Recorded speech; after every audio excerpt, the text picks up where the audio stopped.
Welcome to the World's Toughest Mudder 2024 Champions Brunch.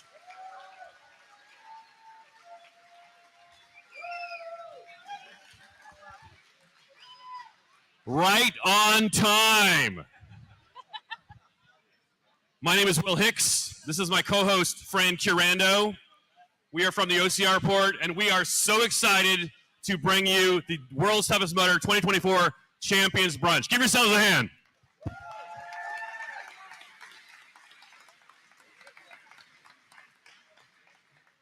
The World's Toughest Mudder Champions Brunch is a celebration of three things. It's a celebration of the race, it's a celebration of the community, and it's a celebration of the athletes. I was at the very first World's Toughest Mudder Champions Brunch in 2015. We were in a large ballroom in Las Vegas. I was just the guy who had ran his very first World's Toughest Mudder, and I got 15 miles.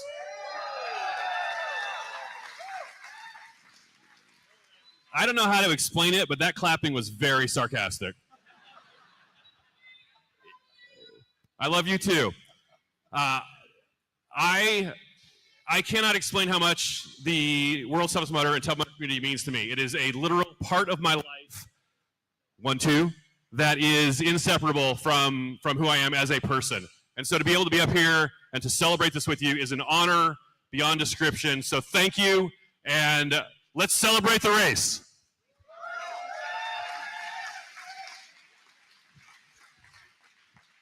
I have a lot of talking to do, and my co-host Fran is going to do a lot of talking as well. But before we start, I wanted to give you two pieces of information. Pull out your phones, and you're going to send a text message to yourself. If you are coming to World's Toughest Mudder 2025, you know when you watch a movie and you're like, let's just get to the good parts. I'm going to get to the good part right now. World's Toughest Mudder 2025 is in the UK. It's in England. Very excited. If you go to toughmudder.com, find an event right now, it's $419 to sign up. Cheapest price you're going to find, right? Except I'm going to give you a $50 discount code. Text this message to yourself after the brunch, sign up, all right? Text this message to yourself. You ready? 2024 WTM 50. 2024 WTM 50. And you're like, oh, it's for 2025. Why is 2024 on the number? And yeah, it's a good point.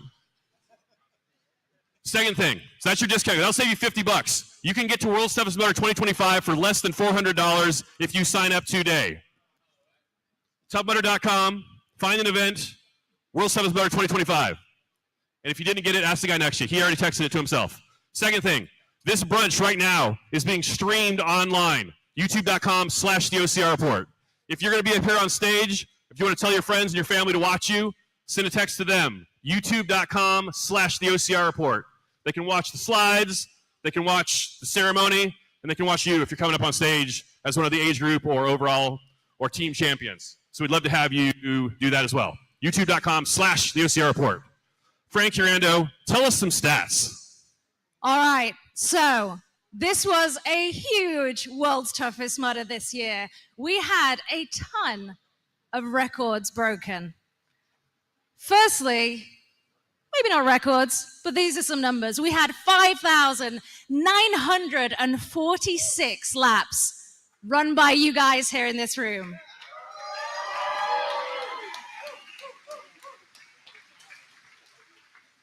That's a ridiculous total of 29,730 miles. No wonder your legs hurt. Actually, this is a fun fact. That mileage total, that's the most miles ever recorded at a World's Toughest Mudder since we started tracking this statistic last night. So congratulations. I want to bring up our first member of the Team HQ Tough Mudder community, Clinton Jackson. Clinton, can you come on up here?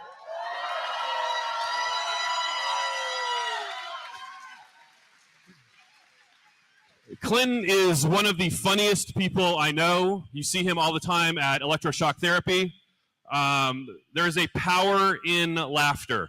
I want to tell a story real quick that Clinton told me, how powerful laughter is. When Clinton was 12 years old, he was in school, and he had a school teacher that had a lazy eye. And that's not the joke. And Clinton, you know him now, he was the same as a child. Clinton made a joke. And he was just trying to make people laugh, his friends laugh. And they did. But it made the teacher cry.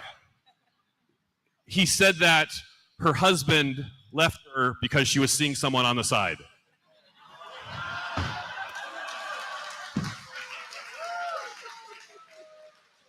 And it made his friends laugh. But it made the teacher cry. She actually left. They got a sub. That summer, the teacher quit teaching. Clinton, he told me he felt bad about this for years. He actually ran into her a few weeks ago at a Starbucks. And he saw her and he said, I am so sorry. I am so sorry about what I did, how I drove you out of teaching all those years ago. And he found forgiveness. She said, it's okay. It's not your fault. I couldn't control my pupils.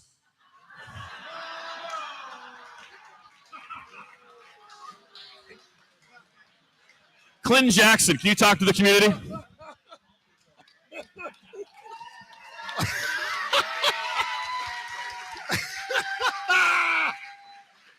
Will went rogue there, didn't he?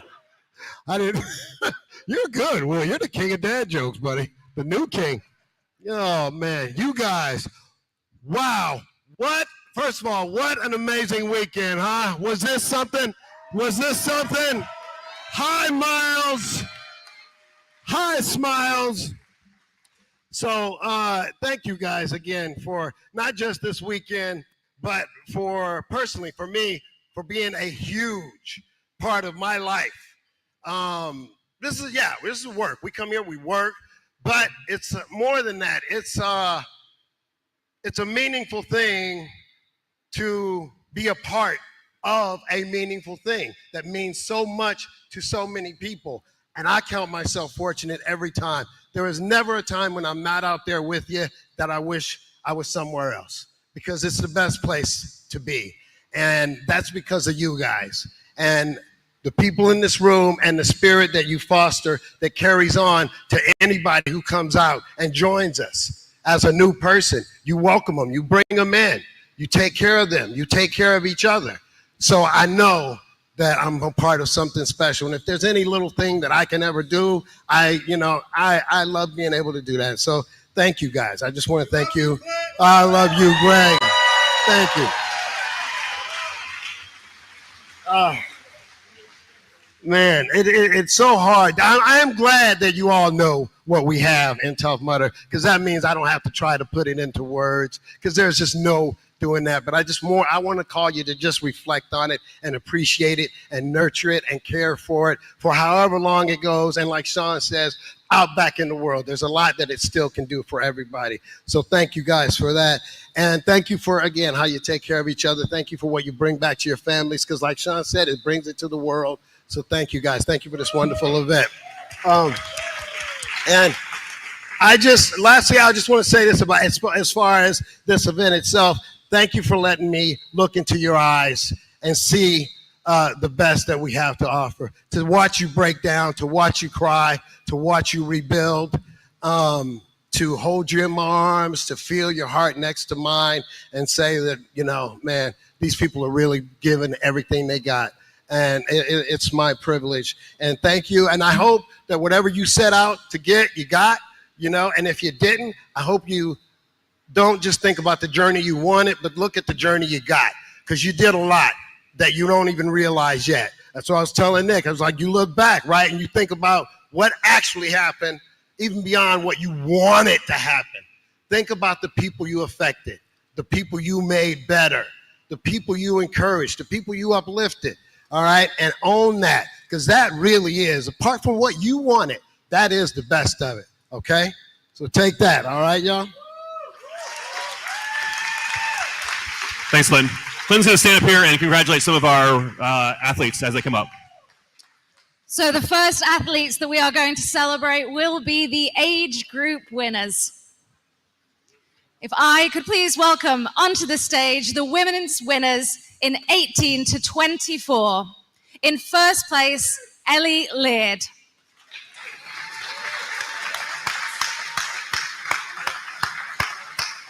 In second place is Sydney Doyle.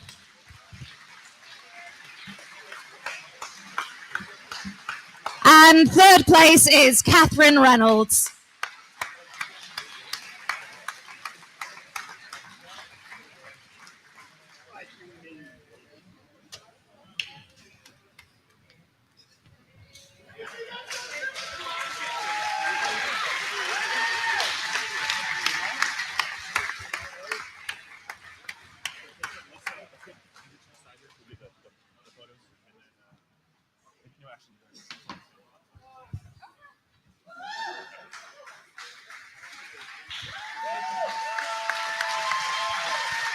Congratulations.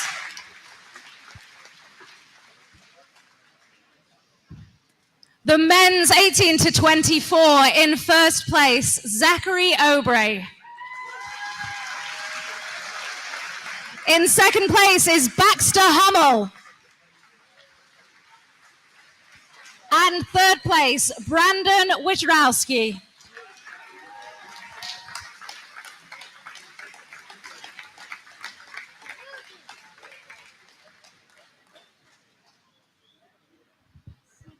You can always tell who was running yesterday and who, like me, sat still for the most time they ever have.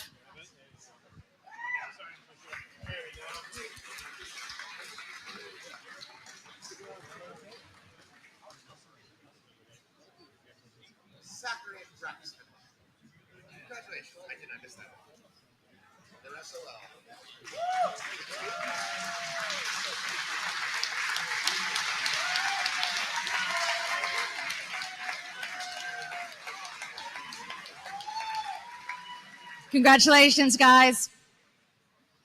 The women aged 25 to 29. In first place is Trisha Messick.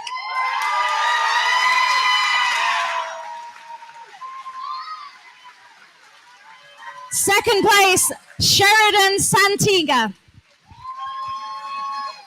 And in third place is Piper Hopkins.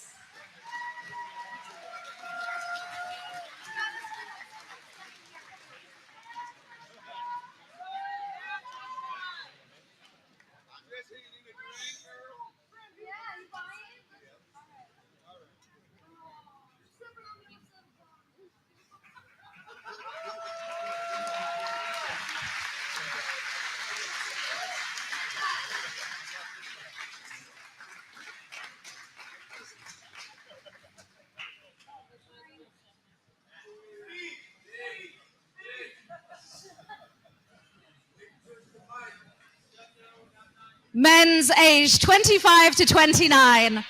In third place, Paul Massey.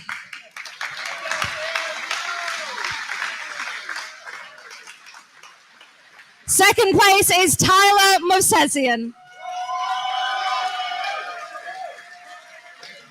And in first place is Ryan Reed.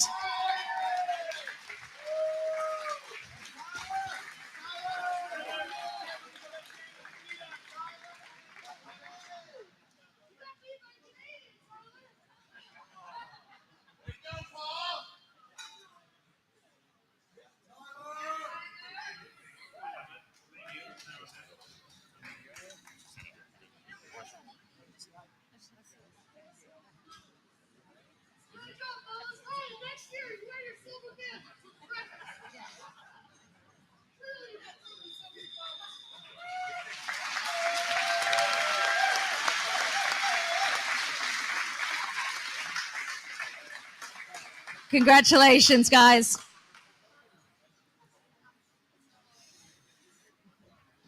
Moving on to the women's winners aged 30 to 34.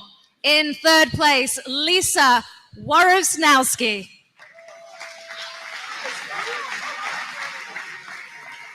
In second place, is Melissa Linden.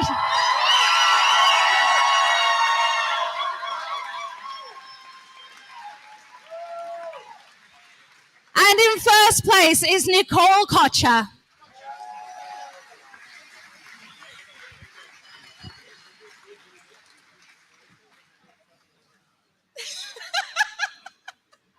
Okay. This is fine. Everything is fine. I think that deserves a round of applause.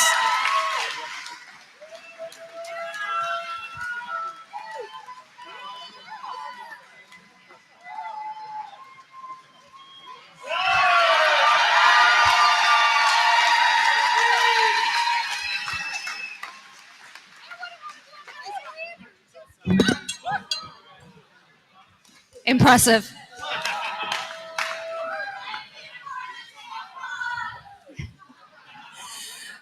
The men age group winners, age 30 to 34. In third place is Brian Beal.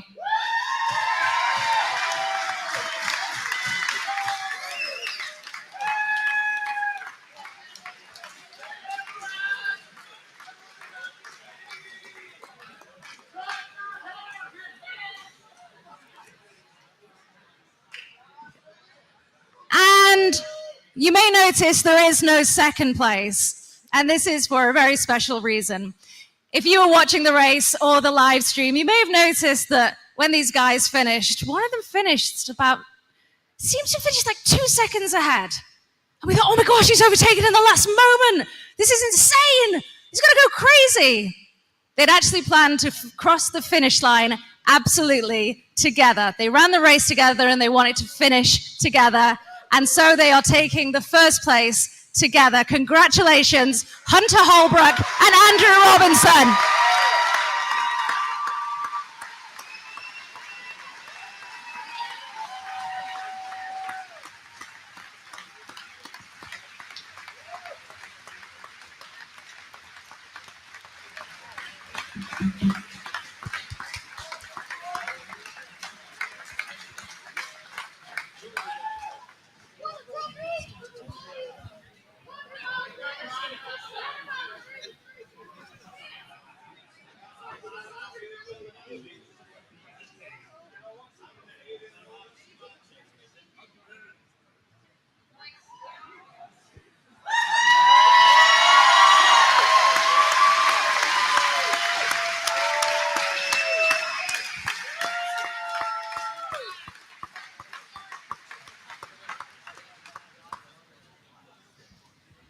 On to the women's winners, age 35 to 39.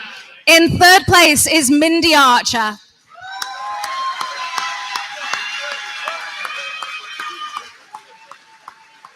In second place is Hallie Millot. And in first place is Jillian Heller.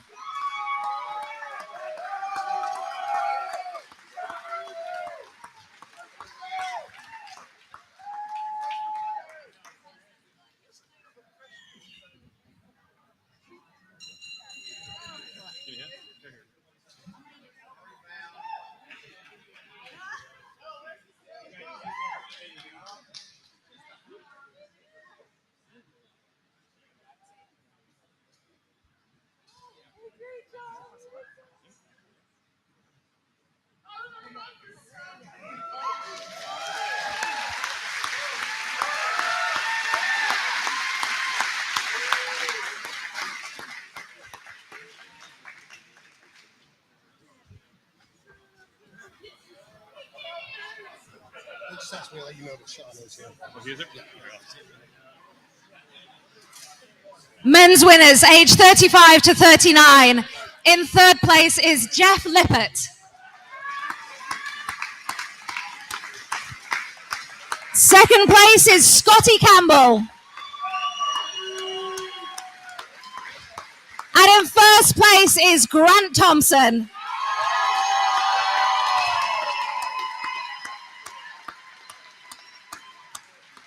Grant, we were trying to work out if you were going to be the highest placed Scot. Unfortunately, not quite. Second Scottish person, second highest Scot miles ever. I think that deserves a round of applause.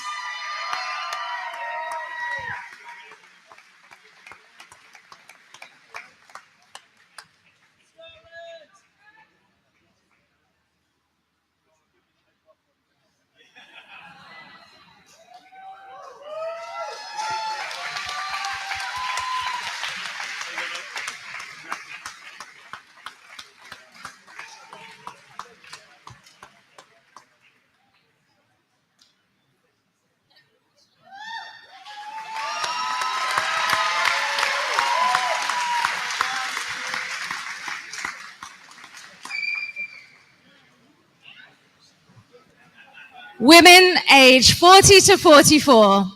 In third place is Megan Menges. In second place is Ruth Battersea.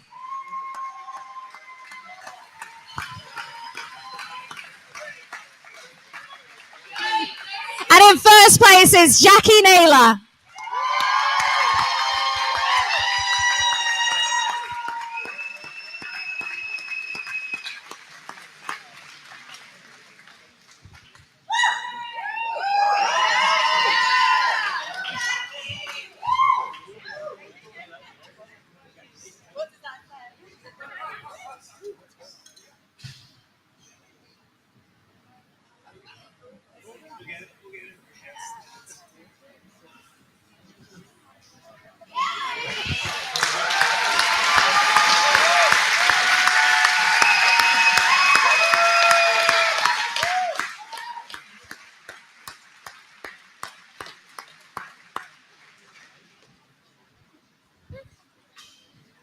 Thank you.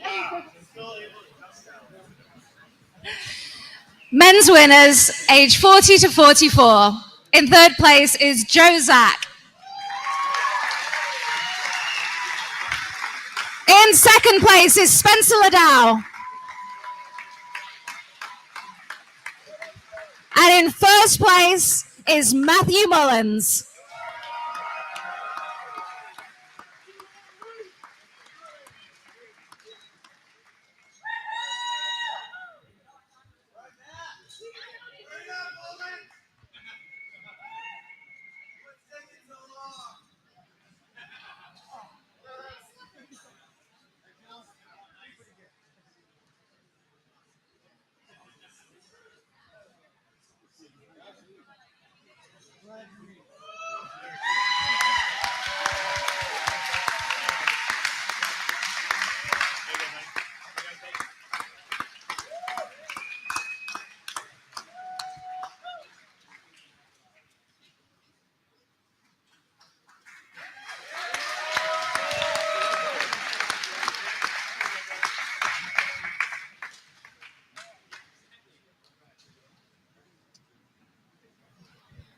Next up are the women aged 45 to 49.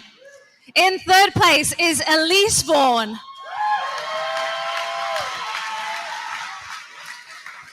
Second place is Christine Wilson. And in first place is Sherilyn Delvers.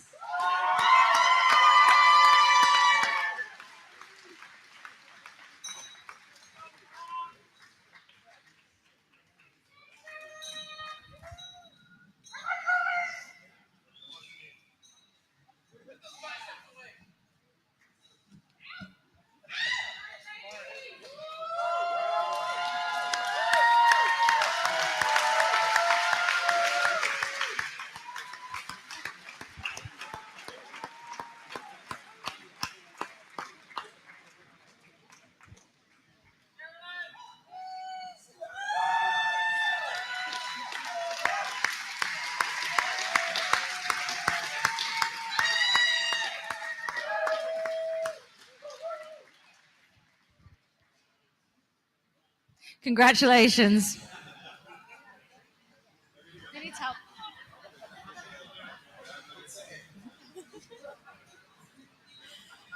Next up, men's winners, age 45 to 49. In third place is Scott Wareski.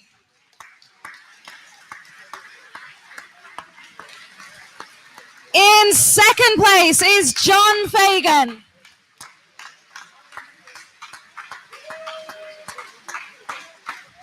And in first place is Jim Goundry.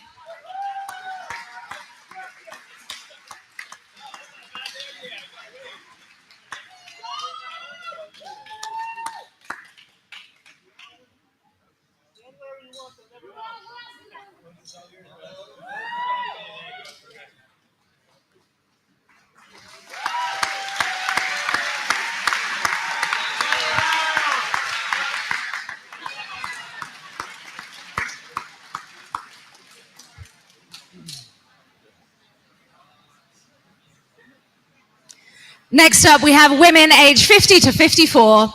In third place is Kirsten Meckelberg.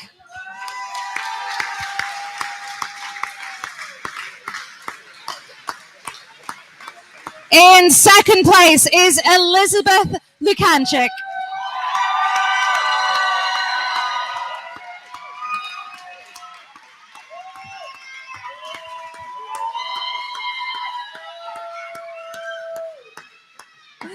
And in first place is Sue Harvey Brown.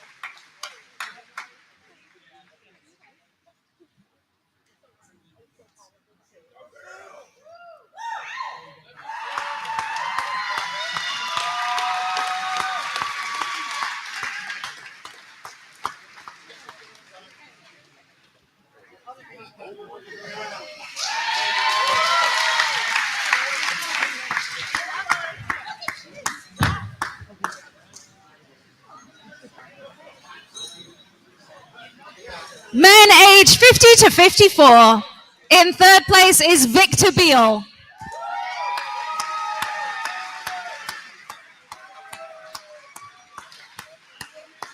In second place is Sean Hastings.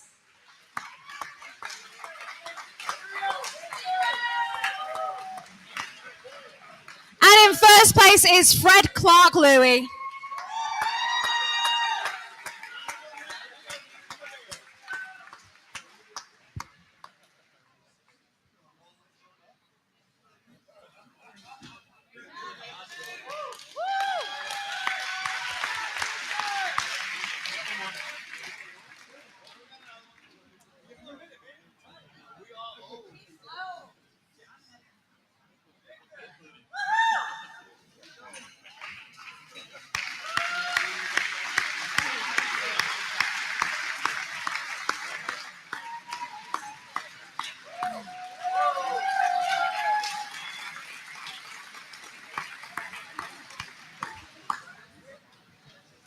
Next up are the women 55 to 59. In third place is Maxine Johnson.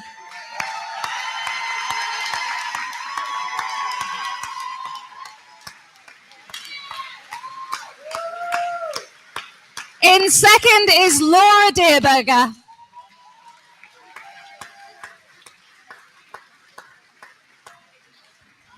And in first place is Renee Thomas Jacobs.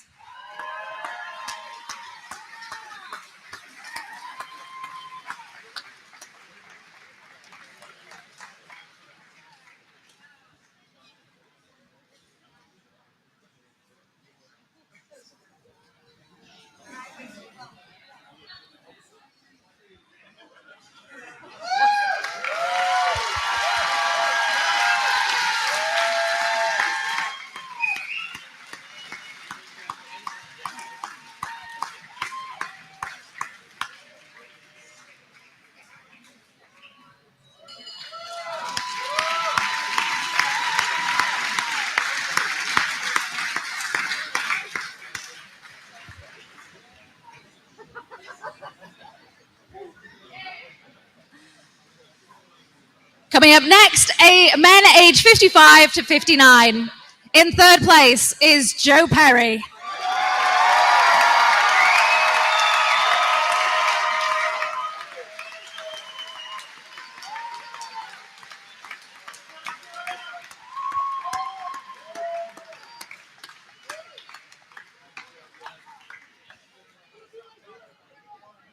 In second place is Matthew Bridgeford.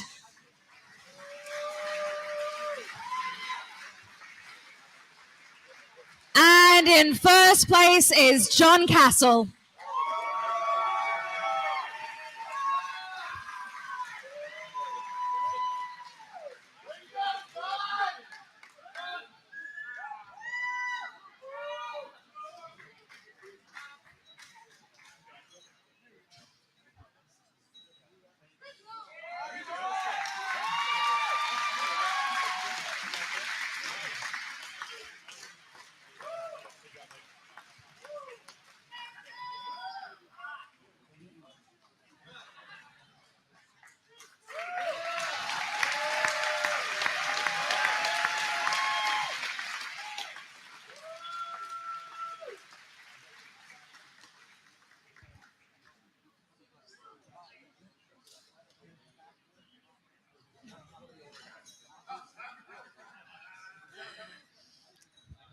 Next up is the women's winners age 60 plus.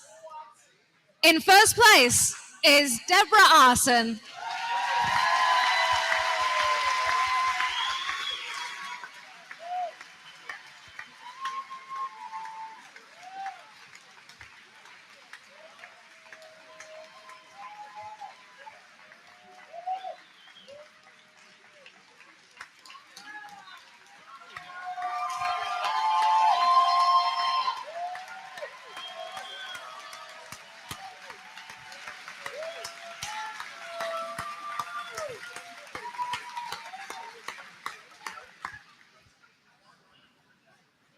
And now for the men winners age 60 plus. In third place is Brett Tank.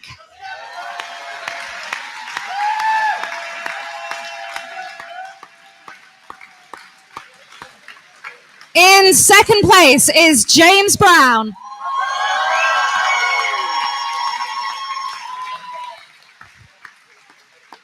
And in first place is Gary Villeneuve.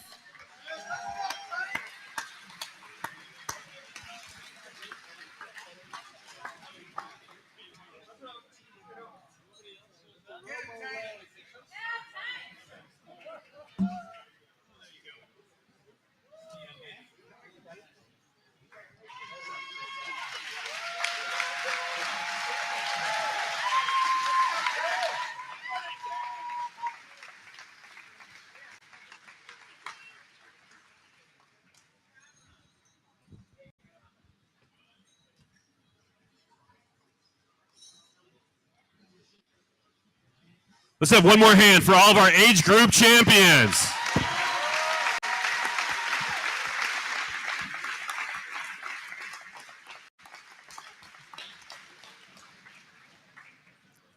All right, next up, I want to welcome to the stage a member of the World's Toughest Mudder community that every single one of you know and love, Melissa Sharkbait Dugan.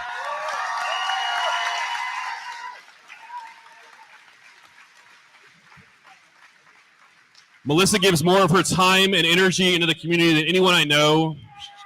She was my very first guest on World's Toughest podcast years ago.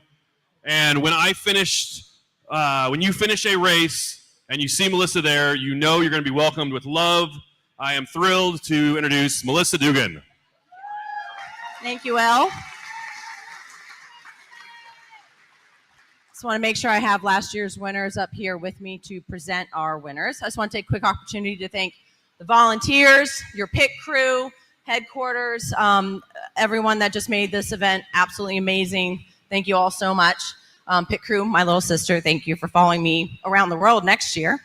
So Jason Helmstetter started the Clydesdale and Athena category for our community members. It's for the community, by the community, and it's to help celebrate those of us that are a little bit bigger, hard to compare, someone that's, 100 pounds running around to someone that's 200 pounds.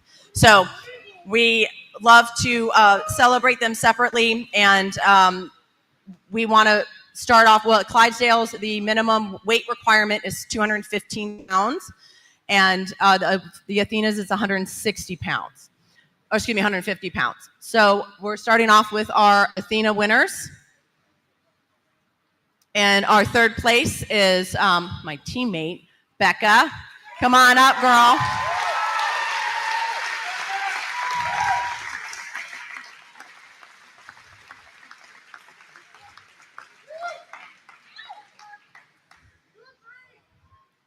Congratulations. Second place, Melk. Hard-earned 65 miles.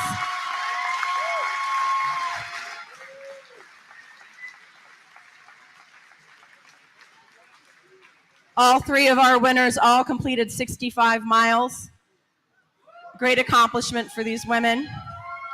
I want to give these two a moment by themselves because our first place is not here, but someone will be accepting. So if you guys want to take photos with just you two, just want to give you guys a moment. Leanne, if you want to come up. And Lisa is our first place winner with 65 miles. And Lisa's coach is no other than Bubbles.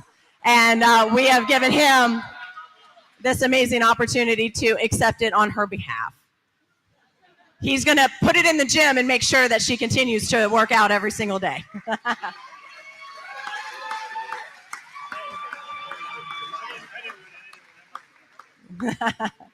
So congratulations all.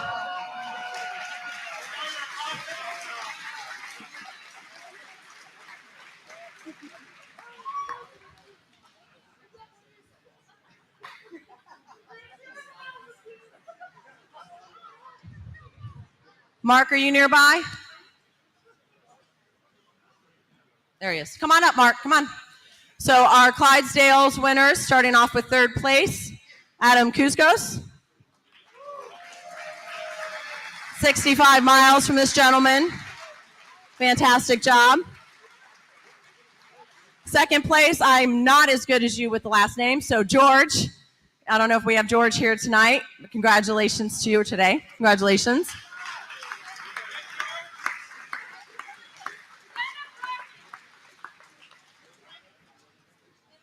And our first place winner is 75 miles, Daniel Stevens. Come on up.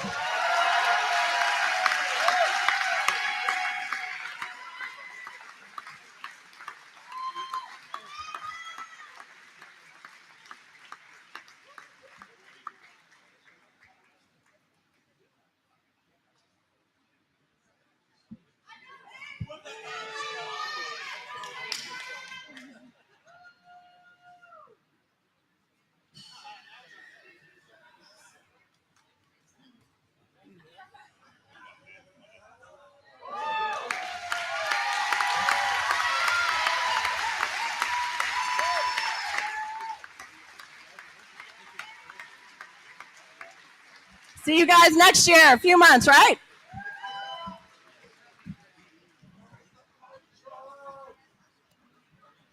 One more round of applause for our Athenas and Clydesdales.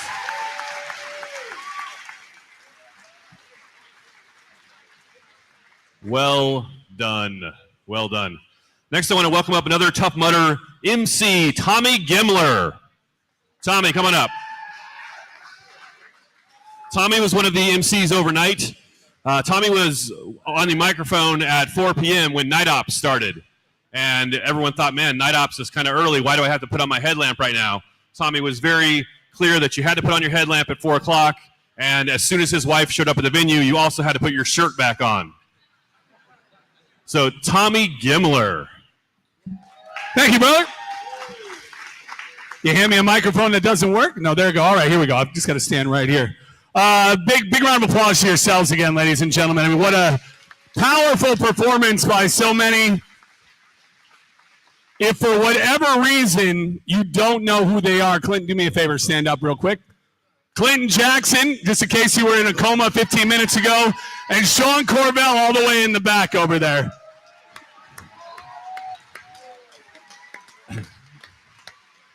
So unlike these two, they don't have to do it. It's not in their contract for them to hang out for 27 hours and hug you guys when you smell like ass. You're soaked, you're full of mud. It's not in their contract to hang around, but they do. And a big thank you to both of you guys for inspiring me year round, right? Like the motivation, the jokes, the speeches you guys bring to the table. One more big round of applause to them, ladies and gentlemen. They bring it all to the table.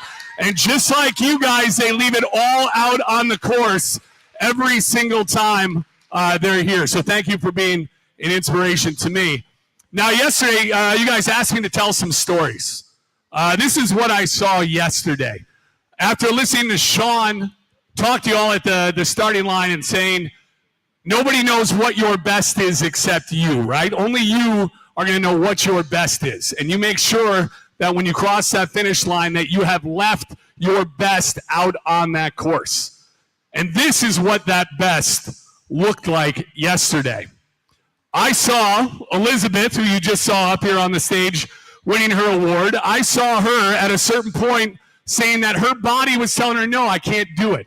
I want to get my personal best today, right? Your personal best was 55 miles, right? It was 55, right? It was 60. What'd you get yesterday? You got 60 yesterday. Yeah, you're ruining my story. That's okay. So her personal best was 55, right? And she wanted to beat that mark. She wanted to beat it, but at a certain point in the night, her body was telling her, I can't do it. And for whatever reason, her husband, Charles, who we're going to call Chuck because it feeds into this story, decided to have Taco Bell breakfast yesterday, and it didn't work out too well for him out on the course. If you saw him, he was up chucking his brains out like there was no tomorrow. But instead of just calling it a day and going to bed and laying in his tent, Charles got back out on the course, and Elizabeth, instead of letting her body shut her down, she dug deep. It's not like when she went to the pits that she went and found like a kilo of cocaine and it woke her up and said, okay, now I can do it, right? Everything that got her back out on that course came from in here, and it came from the inspiration that was provided by her husband, Charles, as well.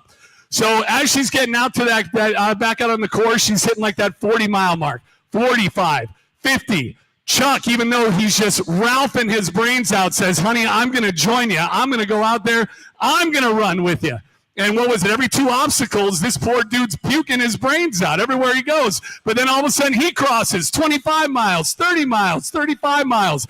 And at the end, by God, they did it. Charles ended up with 40 miles, and Elizabeth ended up with her personal best, 60 miles in the world's toughest mudder. And to show what that tough mudder spirit's all about, despite the fact that her husband had been barfing for the last 3 hours out on the course, she just started giving him a big kiss. Now, what that kiss smelled like, what that felt like, I don't know, but that's the love, and that's that want to do it that can only be found at an event like the world's toughest mudder. So a big shout out to all you athletes. The inspiration that you provide to each and every one of us. We keep coming out here year after year, and to me, it's not a job. It's an honor to be part of this community, an honor to be at that finish line and watch guys, meet guys like Dave, right? Dave kicked cancer's ass in 2019.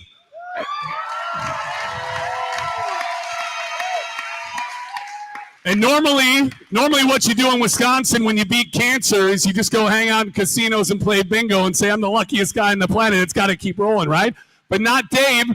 Dave says cancer was nothing. You know what else is going to be nothing? 25 hours of sitting at Mudderhorn. He's not going to climb Mudderhorn, but he's going to help you climb Mudderhorn.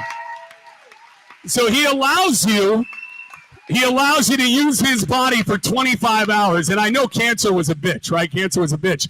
But he was sitting next to a dude named Paul, who in 90-degree weather was wearing a green gorilla suit that by hour 22 had the smell like the 7th layer of hell, or those porta potties that were behind us. And you were able to withstand that and then help a young lady across the finish line. I believe her name was Michelle Carney, who hit her personal best in large part thanks to Dave Didier.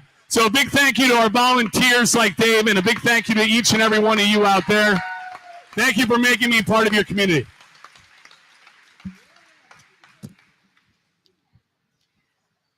Incredible. Thank you so much, Tommy. So, on the back of that, let's celebrate the winners, the 2024 Holy Grail champions. And for the women, the Holy Grail champion is Mindy Archer with 315.80 miles.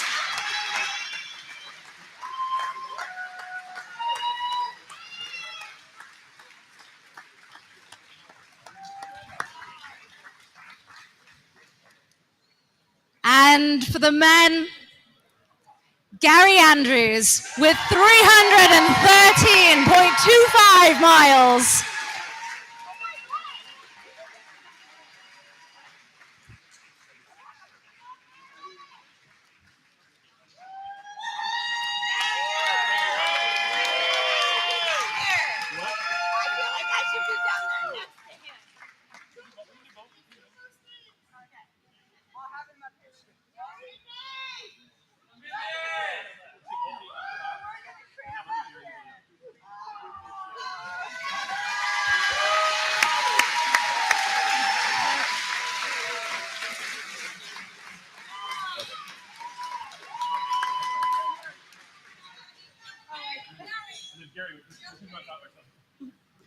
Okay. Where do I go? Just hit one of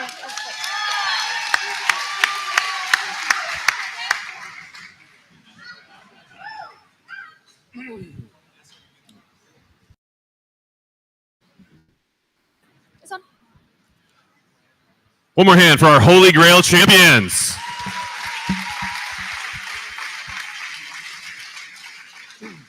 This isn't on the program, but before we go on to the adaptive athletes, Tommy mentioned the men of Mutterhorn. If you were one of the men of Mutterhorn, or if you were at Dublin Walls, or if you were at, what obstacle am I missing? This is what I'm missing. Everest. If you guys are one of those guys, can you stand up where you are?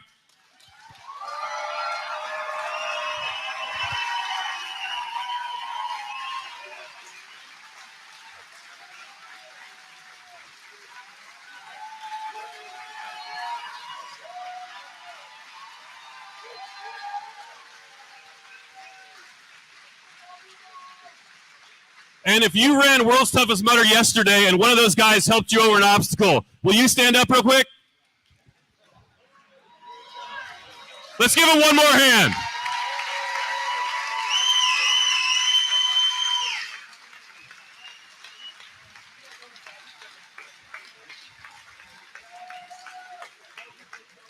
I know without a shadow of a doubt, a lot of people got goals, 100 miles, almost 100 miles, 75, 50 miles. Without a shadow of a doubt, a lot of you, a lot of us would not have hit those goals without those guys at those obstacles, men and women. Thank you so much. One more hand for them.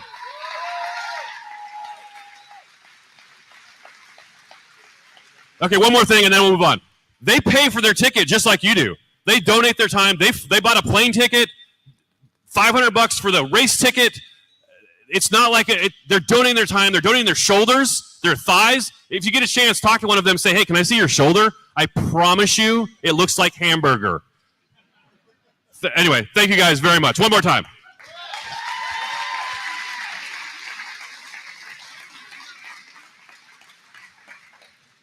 We want to recognize some members of the Tough Mudder community from all year long, not just from this weekend, the adaptive athletes.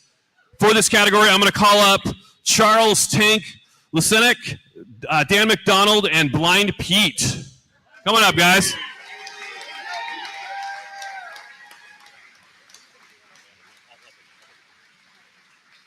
And then also representing for Jesse Strawham, Charlie Charbonneau, and for Diana Codispoti, Ryan Cree. Come on up, guys.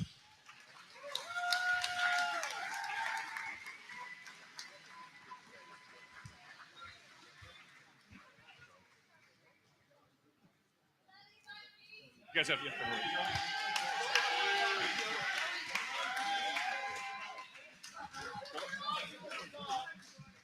All right.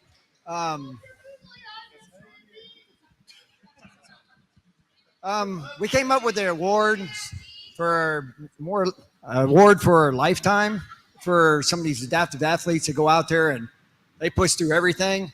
A couple of the people that actually started this program, Sarah Fox. We got Lionheart Fitness with Michelle Laquetta.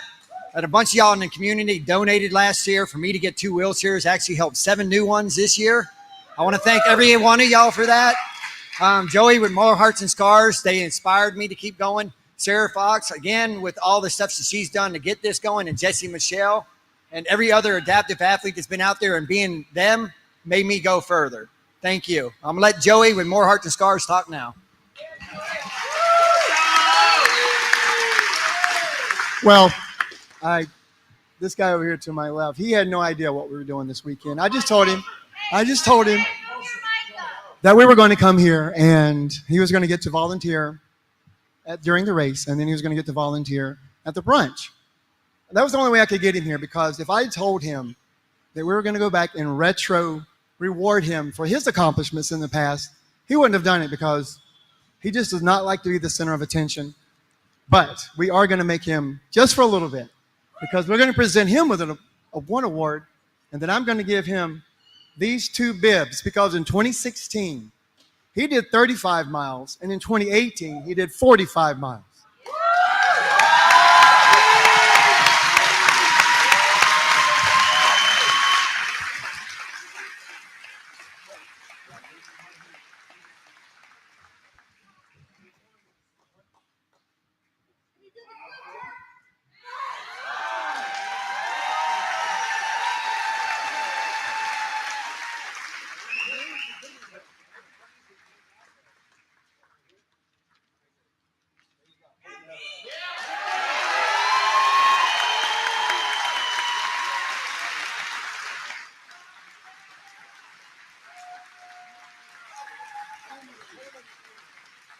All right, so I'm gonna read this to you, Pete. It says 24-hour badass, world's toughest mudder, adaptive athlete.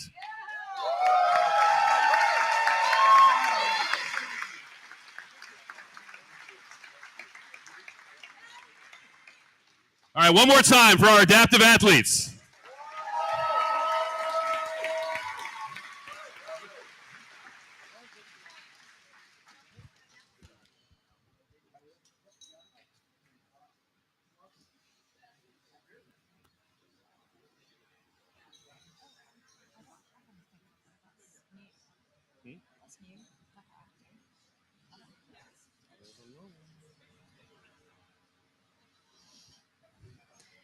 Congratulations, guys. Absolutely incredible achievements there.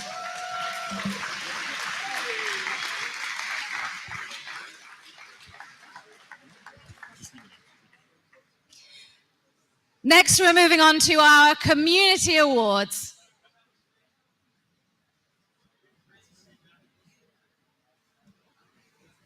It wasn't a mileage award. It was just like a community. The first award is the Camaraderie Award, and we are handing that to Elizabeth Lukanchik.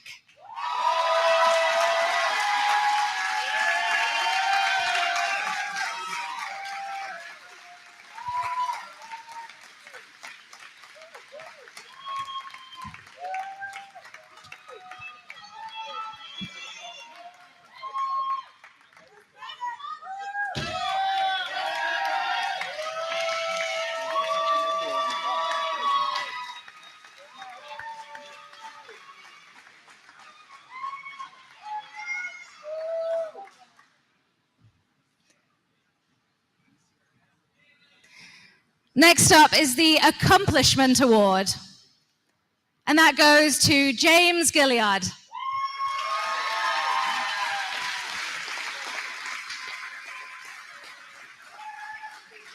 Now, a few of these came with some nomination that I'm to read out. So, for all of you who don't know, James Gilliard, he's visually impaired, and we've all watched him confront his fears and push through, trying new obstacles and overcoming personal pain and fears out on the course. He ran at Pittsburgh Infinity, he did Chicago Toughest, and just yesterday, he did World's Toughest Mudder. He's worked tremendously hard, so let's give him a round of applause, James Gilliard.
Our next award is the Mental Grit Award.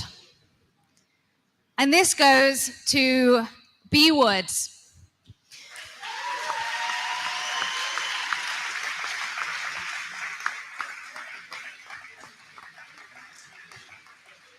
Our B was with us all night on the live stream, chatting along and supporting us.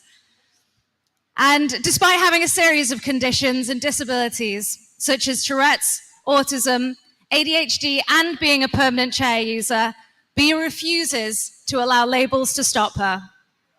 She's worked with TMHQ to help create the Adaptive Athlete Program and make the village more accessible with things like placement accessibility toilets and to make reasonable adjustments to make regular volunteering possible for adaptive athletes. The trust she places in her team on course to haul her over high obstacles on a harness and ropes is immense, proven by the fact she is the only known chair user in Europe to have conquered Mudderhorn.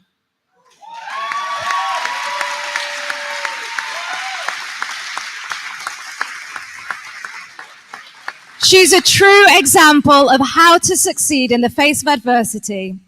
5 tough mudders, 1 infinity, and 5 volunteer shifts.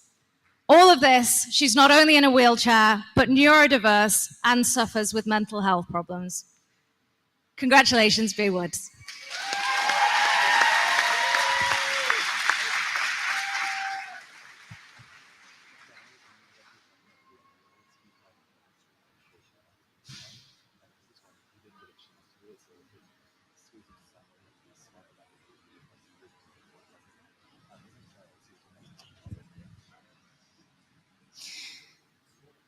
The next award is the Everest Team Award. And this goes to More Heart Than Scars.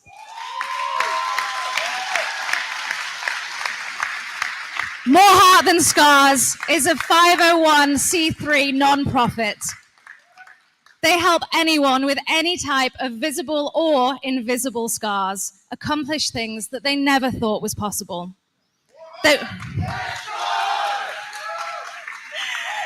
They welcome anyone with physical, mental, or emotional disabilities. And they also help and support individuals who are in recovery from alcohol or substance use. Their motto is, more faith than fear, more hope than despair, more love than hate, more heart than scars.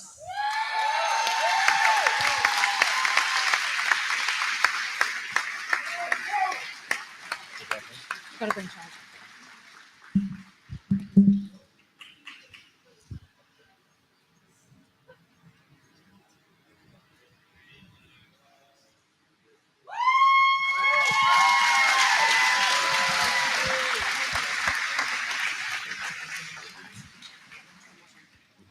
And if I could invite Charles back up to the stage.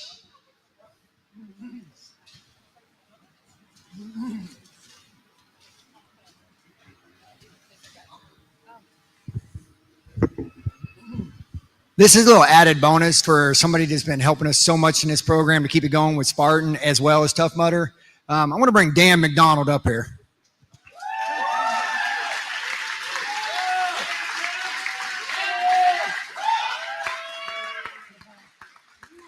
He's been out on the course helping the athletes. He's been behind the scenes helping these athletes actually afford to be out on this course. And he's done so much for us, and we appreciate him.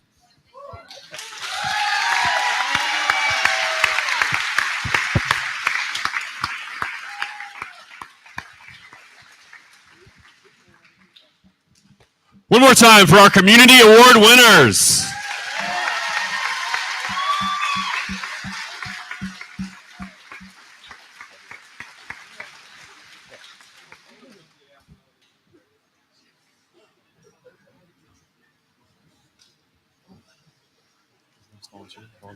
Yeah.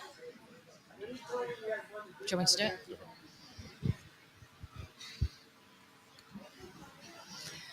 For our next award, I want to invite Megan and Vanessa from TMHQ up to the stage.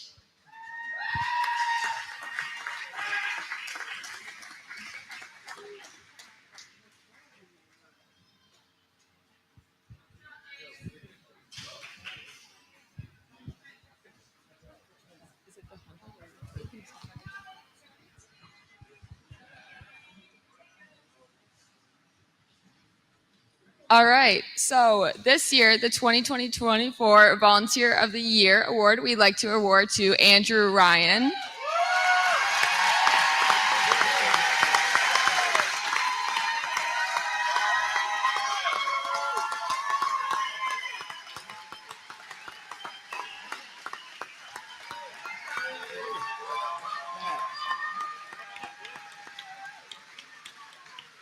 Andrew is a dedicated member of our UK volunteer community.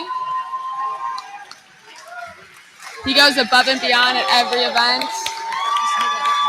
Perfect.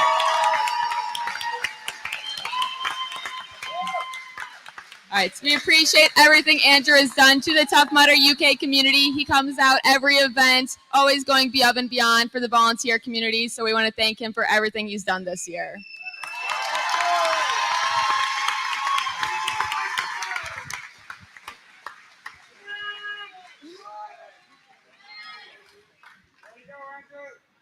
So the next individual we'd like to recognize is Dave Hayes. Shout out to this man. He has officially completed 100 shifts. Welcome our first American to the 100 Club, Dave Hayes.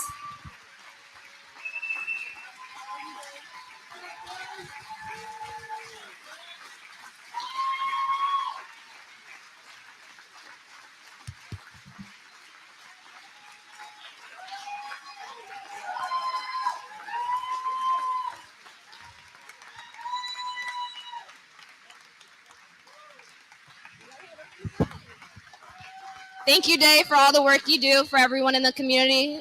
I know a lot of people say we can't do it without you.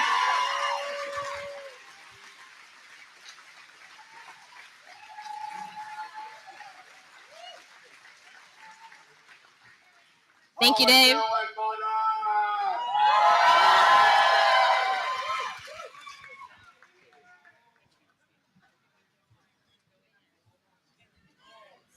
I think one of the things I love most about Tough Mudder, and I'm relatively new to the Tough Mudder specific community, is that I never quite understood quite how incredible the whole community is and how you come together. And all of these awards and the cheering and the clapping and the hugs have highlighted just how special this particular community is. So thank you so much, everyone. For years, I've always said that the second best thing about the World's Toughest Mudder is the community. The first best thing is the sweet, sweet bibs. All right, I want to welcome up Sean Corvelle. Sean Corvelle, come on up.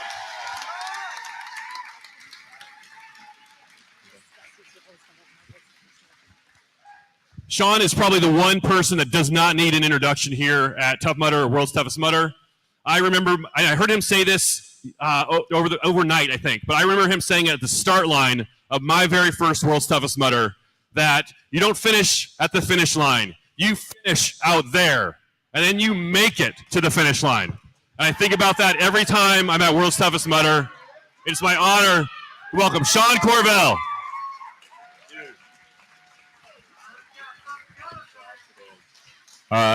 Will Hicks, man, awesome, brother. Thank you. I love what you've done, how you've supported this community. You supported OCR as a whole, man. You're doing great work out there, man. Keep on doing it, brother. Keep on doing it. Thank you very much.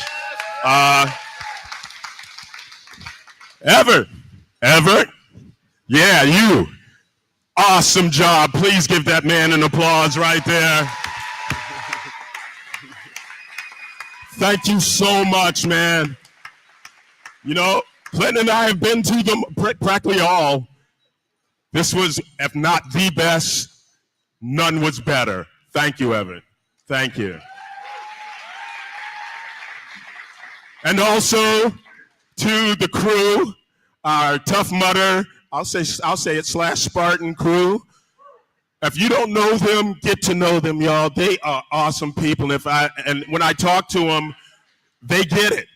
Every time they see you guys doing what you do, they come back and I'm having conversation with them and I'm hearing them say the things that we say that we love about Tough Mudder. So get to know this new crew, man. They're awesome people. They're family. They should be in the family. So everyone that was involved with this event this year, because you've been to a lot of them too, man. This was amazing.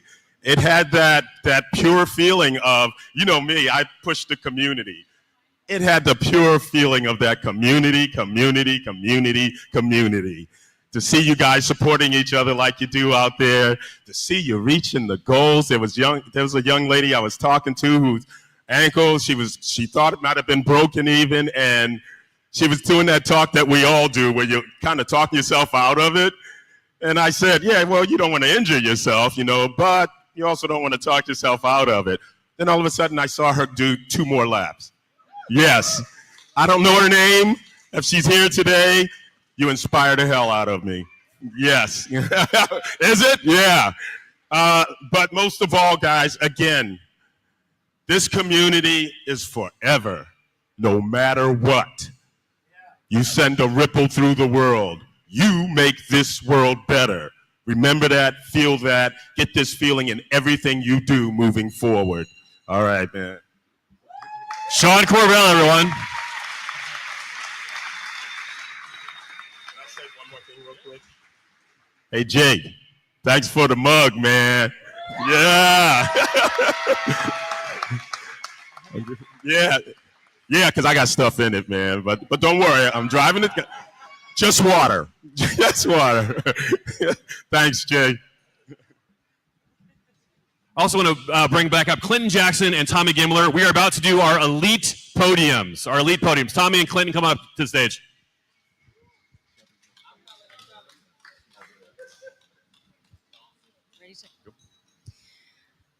We're going to be starting with our team champions today.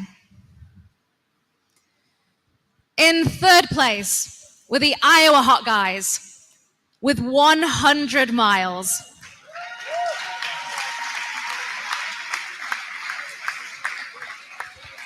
That's Cutler Holland, Andy Fish, Joseph Alvey, and Trevor Holland.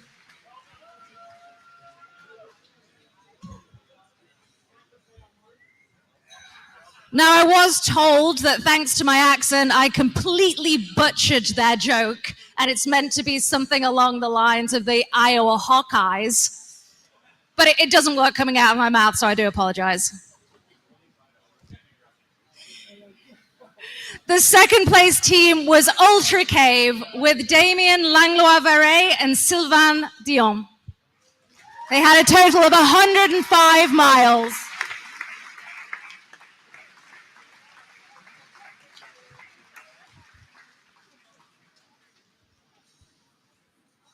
And in 1st place was Mountain Men Mark Gaudet and Tyler Veerman with 125 miles.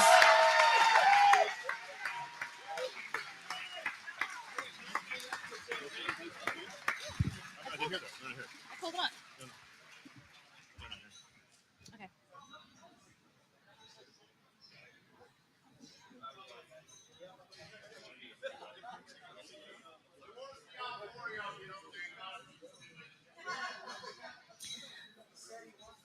So at this point, I just want to say something about one of our team members up here.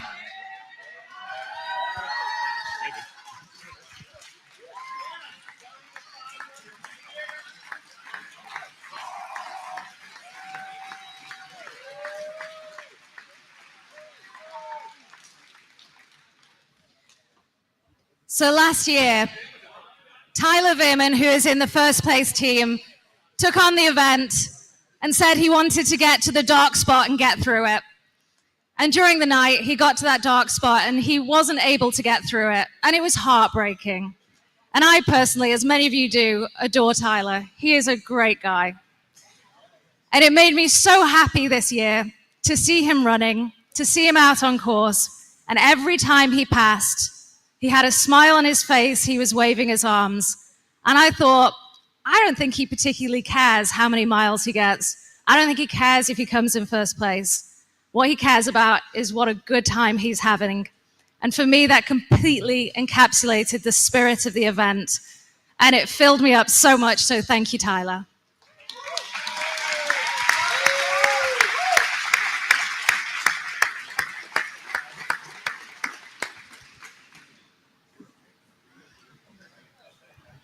Moving on to the male champions of World's Toughest Mudder 2024. In third place, with 105 miles, is Christian Brown Johnson, CBJ.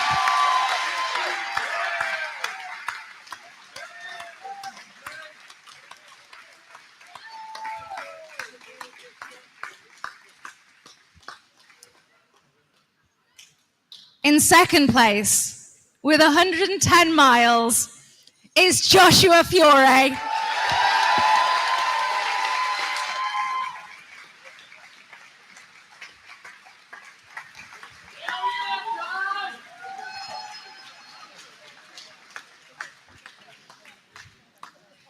And in first place, with 115 miles, is Michael Schutt.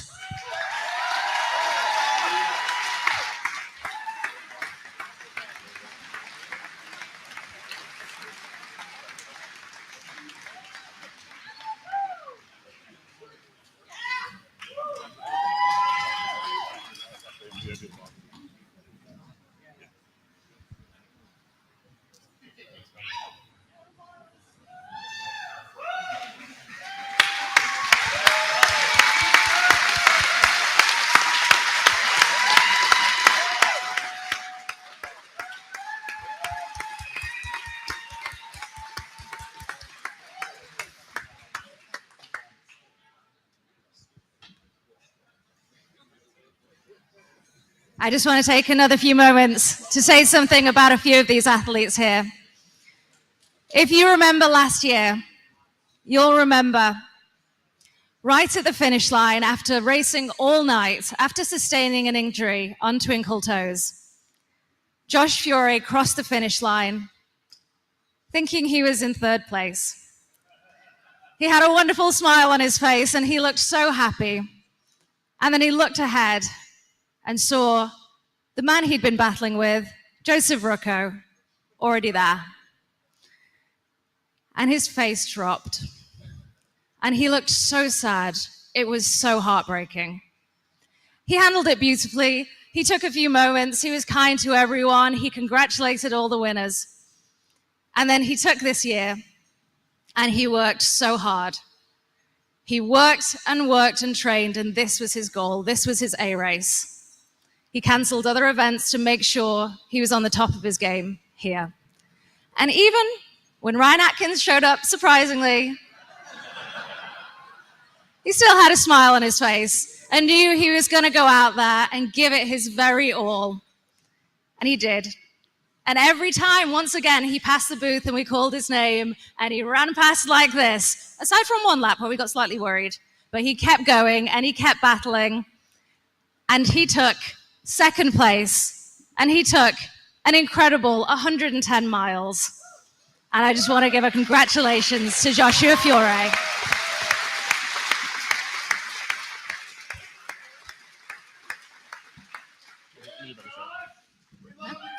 Hey, and I just want to give a special shout out to Michael Schott, our first place man.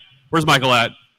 Michael, last year, World's Toughest Mudder, Michael Schott came out, started like a cannon. And you know, if you start World's Toughest Mudder fast, it's hard to maintain that for the entire race. Every single one of us knows that, and we still run too fast on the sprint lap. I know that. Michael was in first, the first 12 hours of the race. He was crushing. We didn't know his name. We had to look him up. Is this guy going to be able to do this? This is crazy. He's from Denmark. What's he doing? And then about midnight, he stopped going around. And we got worried messages online. Can you go to Michael's tent? Can you check on him? What happened? We went to his tent. He was taking a nap. I said, Michael, you can't win a race when you're sleeping. He needed a nap. He slept for 3 hours. When he woke up, now we've seen this before too. People start fast and they stop. And they say, you know what? I didn't respect the race enough. Maybe I thought I was too high. We've seen it before. And so we weren't like, oh, well, that happens.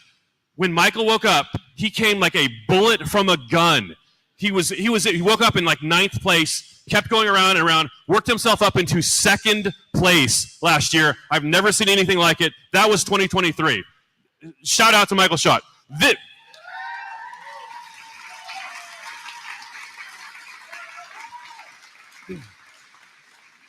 This year, he did something else I've never seen before. Do you guys remember Rhea Coble? Women's winner, back-to-back champion.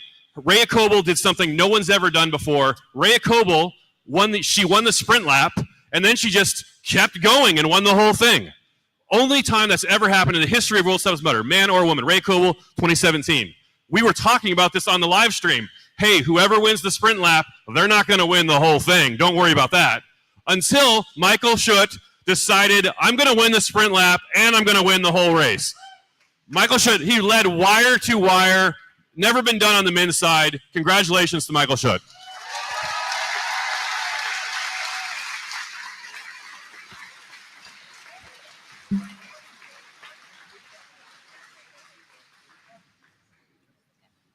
We'll do that after. Moving on to the female champions. In 3rd place is Sarah Tucker with 85 miles.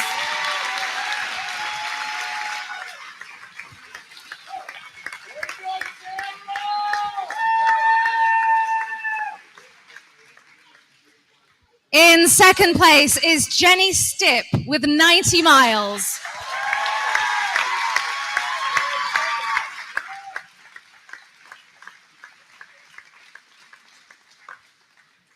And in 1st place is Nikki Karamba with 95 miles.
All right, before you guys go, let's bring up the men again for a group photo. Bring up the top 3 men, top 3 women.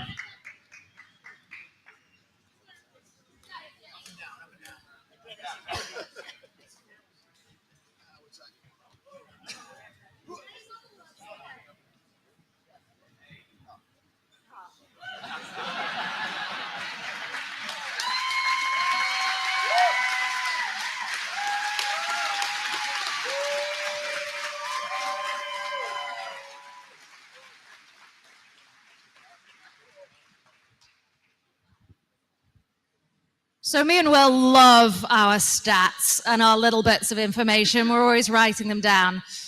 And you might be interested to know that Nikki Karamba is the only woman to have 95 miles.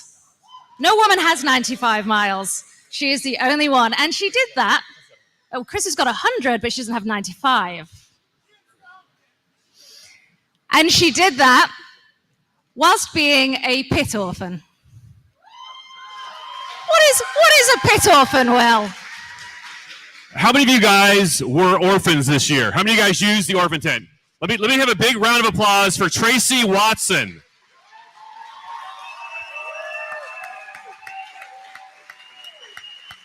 Tracy, where you at? Tracy, come on up here. Pit mama. Come on. Orphan mama.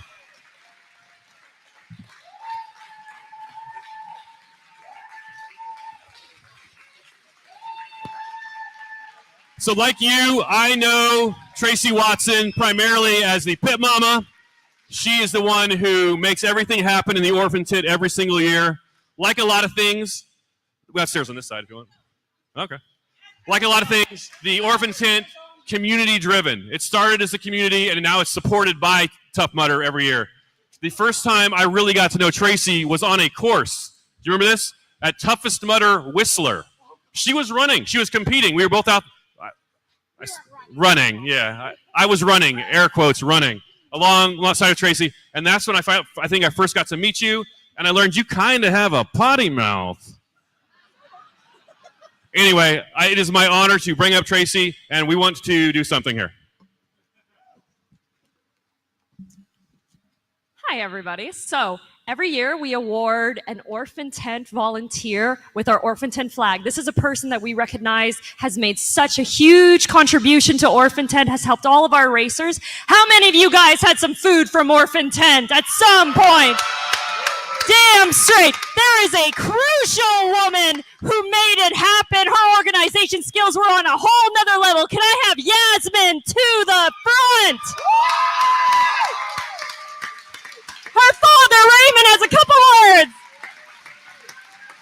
This girl is my daughter. She's been there 2 years in a row, and she well deserves this. I love you, Yasmin.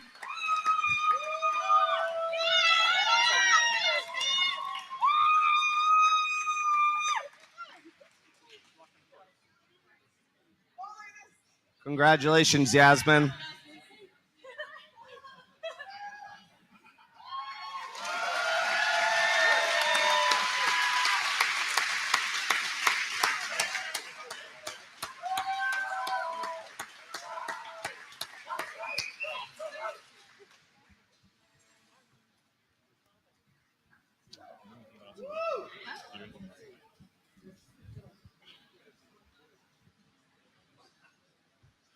All right, we have about 3 things left on our schedule here. We're going to have a race recap video in a second. We have orange jackets to give out. But before that, if you look to your right, my left, do you see that giant map on the wall? Who here set a major goal? Who hit 100 miles, 75 miles, or 50 miles this year at World's Toughest Mudder? Raise your hand. How many of you would like a 8-foot by 12-foot memorabilia memory to take home with you? We're going to auction that off. We're going to auction that off right now. All proceeds are going to go to charity Oscar Mike. Who wants that map for $100? $100, you can take that map home. Give me a yeah. To the man in the dress. Who wants to take that map home for $150 in the back? 150. 200 in the green. 200 in the green shirt. 250 in the very back. Raise your hand again. $250. Do I have $300 for that map? $300, another green shirt. I need $350. You can take this home. This is a memory forever. I have a map from World's Toughest Mudder 2016 in my closet. My wife doesn't know about it. Don't tell her. It's that size. It's giant. I need $350, and you can take that map home with you. Let me see a hand. Let me see a hand. $350. Where's my $300 winner? I need $325, and you have the biggest souvenir, $325. If you're like, hey, I need some merch to bring home with me from World's Toughest Mudder, you're not going to beat that. $325. I need $330. $400? Is that what that is? $400 for charity, for Oscar Mike. $400 in the back. $425. $500. $500 in the middle. His wife just looked at him like, what? We're on a plane. How are we going to pack that? You'll figure it out. TSA's, they don't care. $550 in the back. $550. $550. Come on, we're way past reasonable. You're going to have the best souvenir, one of a kind. There's not enough. No one else has that. You can brag about that. If you want to start a podcast, it's a great background. If you need a blanket, it's really heavy, like a weighted blankets cost more than that. $550, is that what you said? $500, I got $500. I need $525, and you can take that weighted blanket that looks like World's Toughest Mudder 2024, $525. Is that a question? All right, $550 and we'll stop.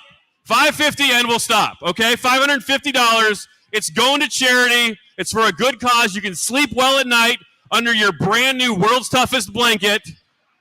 $550. I got $525 over here. $525 once. $525 twice. $525 sold.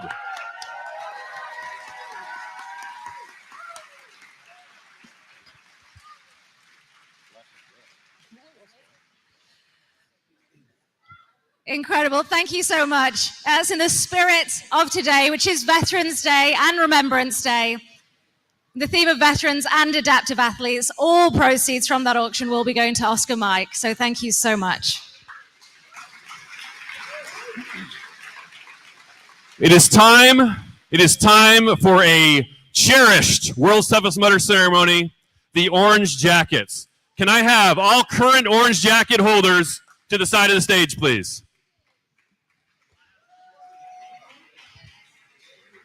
When you run World's Toughest Mudder, 100 miles is an elusive goal. Coming into World's Toughest Mudder 2024, before this year, only 17 men, and one woman had ever run 100 miles. This year at World's Toughest Mudder, we had 9 people run 100 miles. Give it up for them.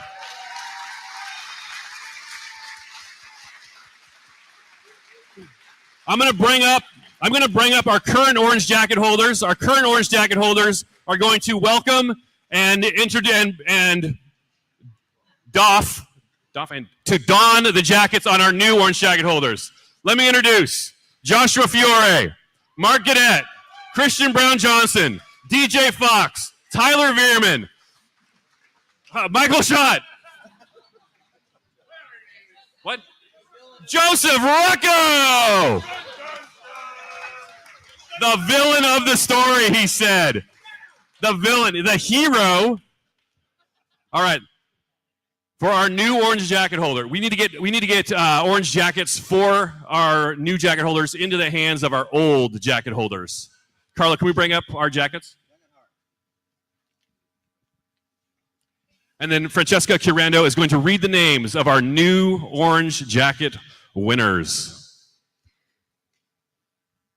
So these gentlemen are additions to our Hall of Fame. And I do want to acknowledge that some of the guys up here did get 100 miles this year in a repeat editions. But right now we're going to be handing out the new jackets. So can I please call up Grant Thompson,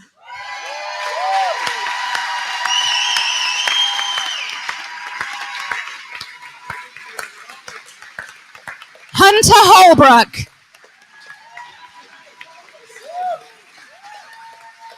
Andrew Robinson, Matthew Mullins, and Brian Beal.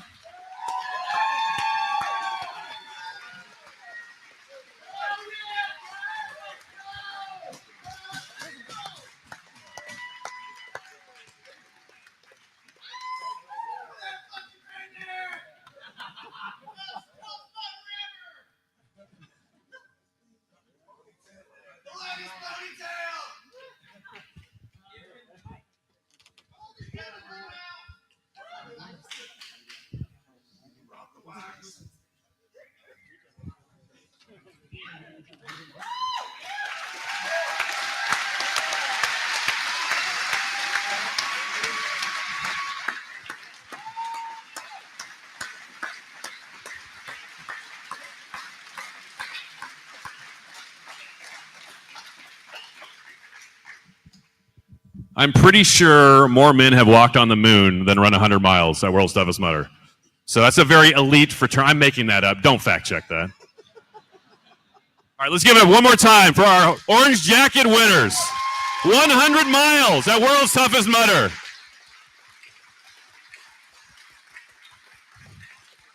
Congratulations. Does one person want to say something to the new guys about your elite fraternity you're in? Do you want to say something? You can fight for it. Yeah, I'm happy to say something. I saw Ryan Atkins put one of these on in 2016 and told myself that one day I would get it. So it's a bit of an honor to be here and presented it by these guys as well as awesome. The biggest thing for me is the community, and I might tear up here. I wasn't a part of the Orphan tent, but I came without a crew. And I think the irony was, by the end of it, I think I probably had a bigger crew than anyone else here. There was probably 4 or 5 people, including Ryan himself and his sister, which was pretty awesome. To the volunteers, to Joe and Francis and the rest of you on Matterhorn and the rest of it, it wouldn't have been possible without you guys. I think someone mentioned it earlier on, but genuinely, like, wouldn't have been possible.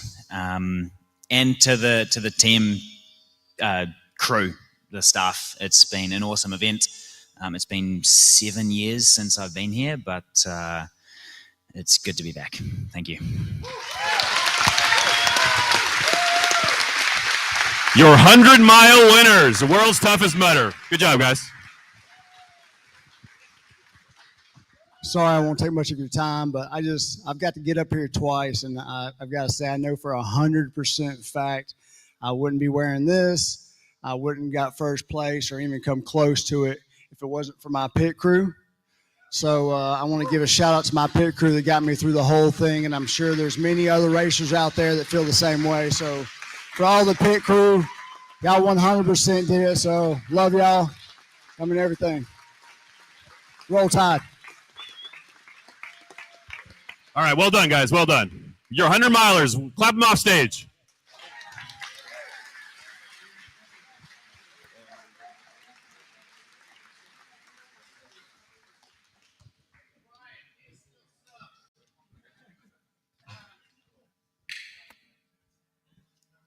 So World's Toughest Mudder 2024. I personally think it delivered. This is my 3rd World's Toughest Mudder, and every year it's been incredible. I've been blown away by not only this event, but the people who take part. And it's more than just a sporting event. It's a whole, I don't even know what it is. Let me tell you why World's Toughest Mudder is so special to me. It is 100% the community. It's when you finish a lap, you know there are going to be people in the pit area that are going to encourage you, that are going to give you a high five, they're going to try and encourage you to get back out there as fast as possible. I told you, my first time at World's Toughest was 2015. I ran 15 miles, don't you dare clap. I wanted to get 50 miles. I wanted 50 miles so bad. I wanted that brown bib and getting 15 was the worst failure of my life to that point. It was so disappointing. And I tried, I came back and I got 30 something. I came back and I was short. I kept falling short. 100% my fault. And it was like, I'd go on a year in like 2016 when everyone got 50 miles and I didn't.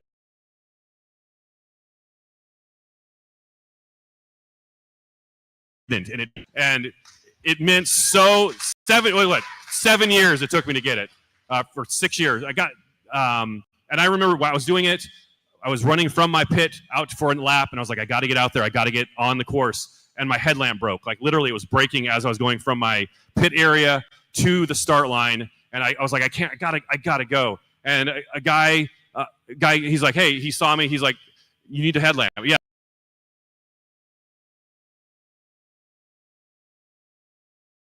I need a headlamp.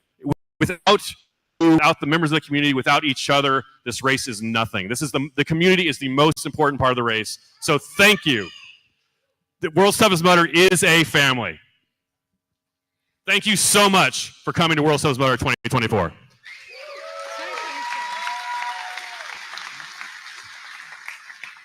Next year, we have the great pleasure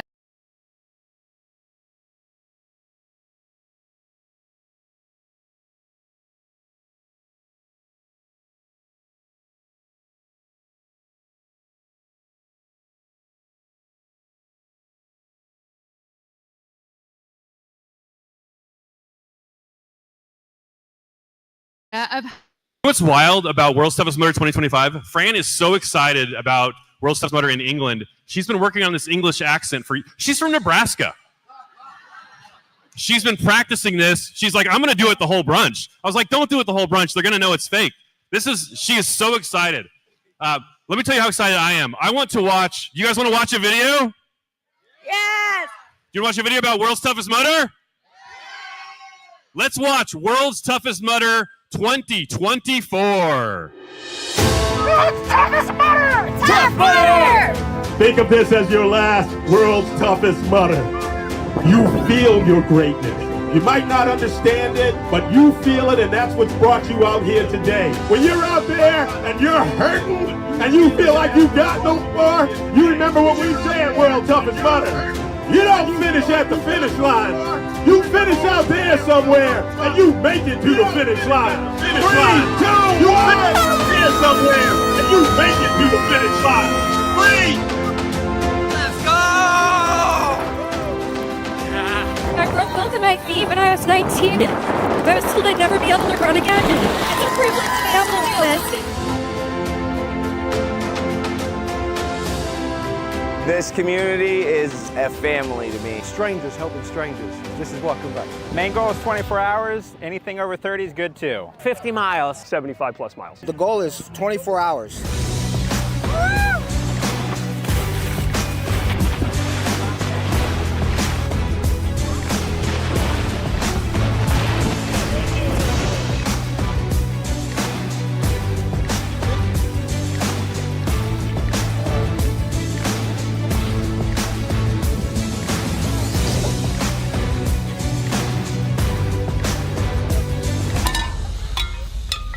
I signed up for it like a year ago. Yeah, I got hit by a SUV on my motorcycle about 3 months ago, so I didn't want to miss it. You just started walking again a week ago. I've been losing my vision for close to 30 years. There's no knowledge for when I'll lose my sight. I'd much rather try this stuff that's going to be hard than wake up tomorrow and have no vision and say, I really should have done that. First time once done this. It sucks. It'll be worth it at the end, but it sucks right now. The goal is to finish exhausted. Miles are irrelevant. More heart! Then scores! More heart! Then scores! This is from the... We're normally going on the...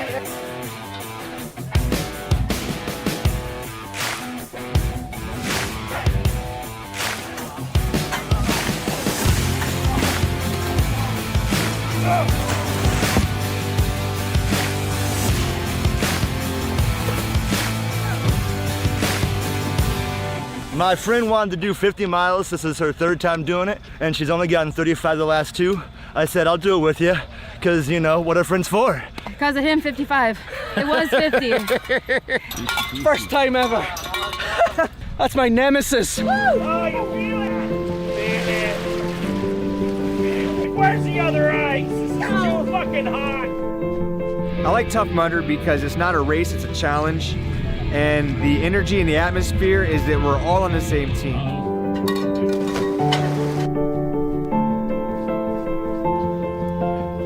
$75 miles. Yeah! I set a goal and I failed at it a few times, and today I got it because I didn't do it alone. I never thought I would do the 75, but I gave it everything I had. This is the greatest athletic achievement of my life, and I made it. Julian Estes! Let's go!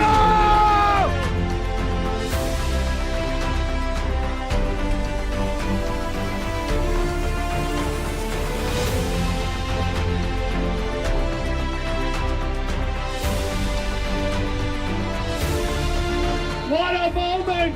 Let's check the mileage. This is your champion at the 2024 World's Toughest Mudder in the men's division with a world record tying mark of 115 miles. Let's hear it for Michael Schutt. Joshua Fiore. Yeah! Your champion in the women's division, Nikki Caramba.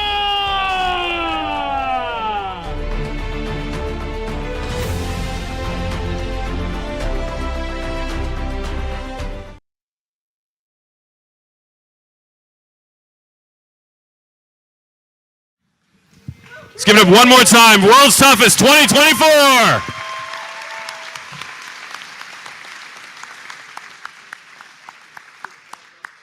World's Toughest 2025, 6 months away in England. I hope to see you there. Before we break from here, don't forget there's a bar crawl tonight. You're like, bar crawl? How many bars are we going to? Now, here's the joke. The joke is you go to one and you crawl around because you're tired. Information for that is in the World's Toughest Facebook, World's Toughest Mudder Community Facebook group. Love to see you there. After we dismiss, as soon as I say goodbye to you, we're going to do a big picture, so don't go anywhere. Like literally, just stand up where you are and scoot to the middle, okay? Stand up where you are, scoot to the middle. We're going to do a big picture. And then if you want to get some more pictures, we'd love to have you here up front on stage with all your bibs and everybody. I will see you in England. Thank you, World's Toughest Mudder. And how about for Will and Fran? You guys all was fantastic hosting. Let them know. Give us some love. Fantastic. That was so great. You guys did so great. All right, everyone, stand up, get to the middle. We're going to take a big picture real quick.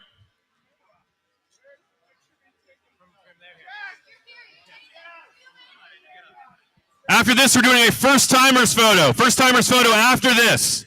First this one, then first-timers.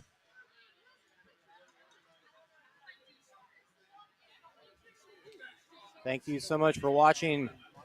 This is Jason Dupree behind the production desk. We are going to have some interviews after this. He's not here, but shout out to Trevor Psychos, 1,000 lifetime miles.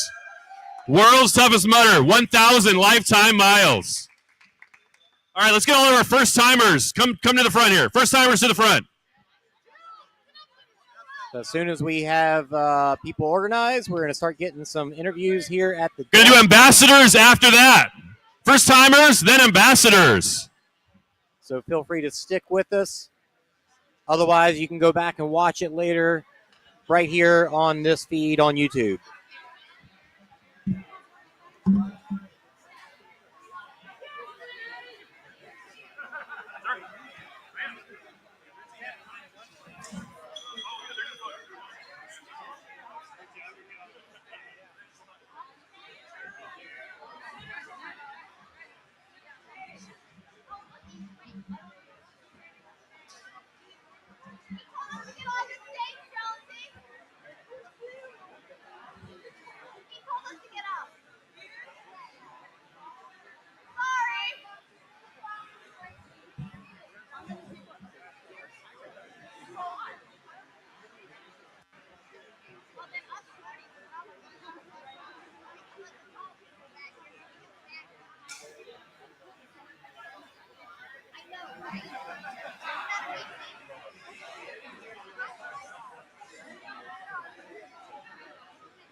He doesn't want it. Oh. To get down.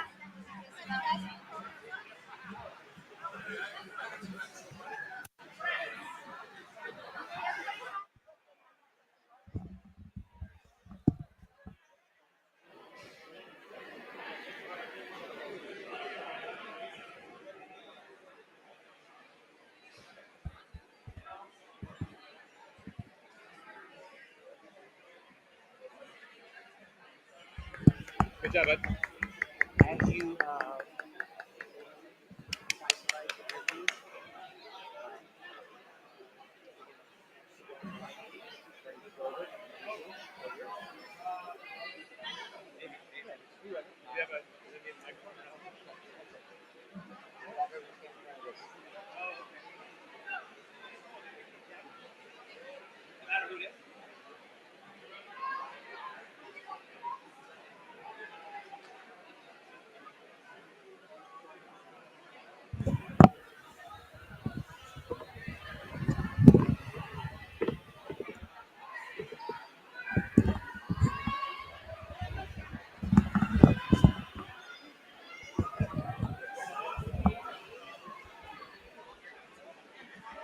I'm sorry, did anybody turn in a phone? Not here. No? Okay. Okay, thank you.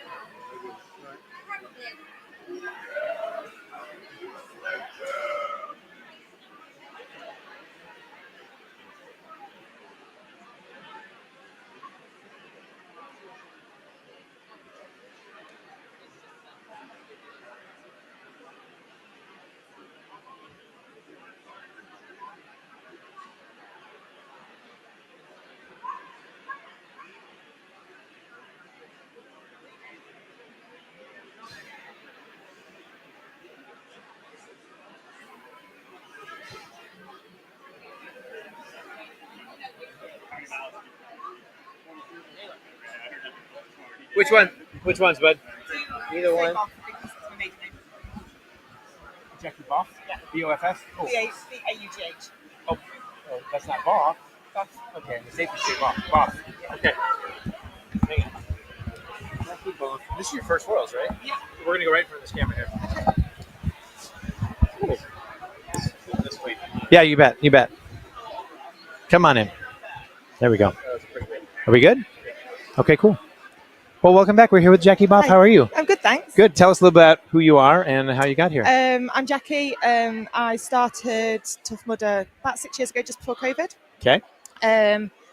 Met a few friends, got involved, and then this year was my first Worlds. Your first Worlds. My first and Worlds. how did you do?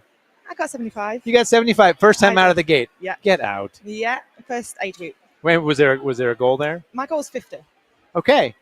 So okay. Well, let's talk about that then. So your goal is 50. Yeah. It probably becomes evident, after So- when did it become evident that you're like, oh, actually. I hit 60, and I asked Leanne, if I could rest because I was very tired. Mhm. And she said, no, you've still got 10 hours to go. Oh, so that was it. See the key about having a positive picture. She's like, Absolutely. "Girl, can I rest?" And she's like, absolutely not. No way. I don't know why you thought you could. I'd hit my target. I was a bit tired. Yeah. It was dark. So then after that, then when you go back out, then you're like, okay, now 75 is what I want. She told me it was 75. Okay. With And no words. and how was that? Like that last lap, were you like absolutely? I'd saved all my wristbands for my last lap. Oh, nice. So was it almost like a sprint lap? Like Oh, yeah. Really? Yeah. So let me ask you this: if you had not done that, if you had just some sporadic bands, Yeah. what would you have used the bands on? If it was like a regular lap and you wanted to just That get sand pit. oh, the sand pit. Oh, yeah. Okay, with Yeah. the log The- and the, going The going lumberjacks with the sandbag and the devil's beard up the sand. yeah, Yeah, every time. every time. Yeah. It bothered you that much? Oh, God, I hate the sand. Okay, you're okay with the wall with the rope and Yeah, the every time I'd done it once on my own, and I was fine. I went on my back and Oh. crawled up the rope, uh-huh. and then every other time I'd hit it with a group, and we'd sort of snaked up it behind each other. So the first guy would lift the net up, and everybody would follow, and we did it as a team. Yeah, it was definitely an obstacle where if you got there and you were alone, it was a little more stressful Hard, than yeah. it was then. Yeah. Yeah. Anything else? Any particular obstacles that were like besides the sand that you found like challenging, or was it all just like did your grip last? Or It's sore today. Okay. Funky was hard, sort of, once it got damp. Mm-hmm. Oh, yeah, sure. It was a challenge to go, but it's always a challenge for me. That's always been my nemesis obstacle. I managed it the first time, started to get damp. I got wet, not so much. Yeah. And well swung, couldn't even reach the bar. You know what? That one, and we tested it out on Friday on our little lap, and we were even saying then, like, first off, it's a tall person obstacle anyway. Absolutely. If you know how to lâcher, you can maybe, if you're a little shorter, get it. But, like, it was going to be a really difficult obstacle for most people. So at least the penalty wasn't horrific. No, we left all the way around the penalty. That was the bouncy one, I believe, right? Which is a great one. Visually, it's a fantastic obstacle to watch because it's just, or a penalty to watch. Yeah. But if you don't know, they basically put you on like a childhood, like bouncy ball with a handle, and you had to like basically just bounce down and around a cone and back. So it was like not even like not even a quarter mile. That's less than that, right? Not even that. Yeah. Just like 100 meters. 20 meters. Yeah, Yeah. a couple hundred meters. Yeah. Okay. Yeah. Okay, so moving forward, 6 months from now, this same event will be in your country. Oh, it will. And I trust that you'll be there. Absolutely. With what kind of goals? It'll be a different event. For sure. I hear that everything about the UK. The weather, for one, will be very different to what it was here. Mm-hmm. Terrain's very different. The mud there is very different to here. Really? How so? It's thick. Really? Oh, yeah. It like stays on you? It stays with you? Really? So we play a game, mud, bruise, or tan line, because the mud stains your skin. Mud, bruise, or tan line? Yeah. Okay. Yeah. Okay. So we have to look for that. That's to look forward to. Yeah. And you've been to this venue It's before, my I home think. event. Oh, nice. It's At 40 minutes from my house. Beaver Castle? Yeah. Which is spelled Belvoir, but I spell it Beaver Castle. There's a story. I can't remember it. Yeah. Really? Yeah, something about the French coming over. Don't know. I don't know. That's okay. Yeah. But yeah, so 40 minutes from my house. It's a fantastic event, really good venue, really good terrain. There'll be hills. Yep.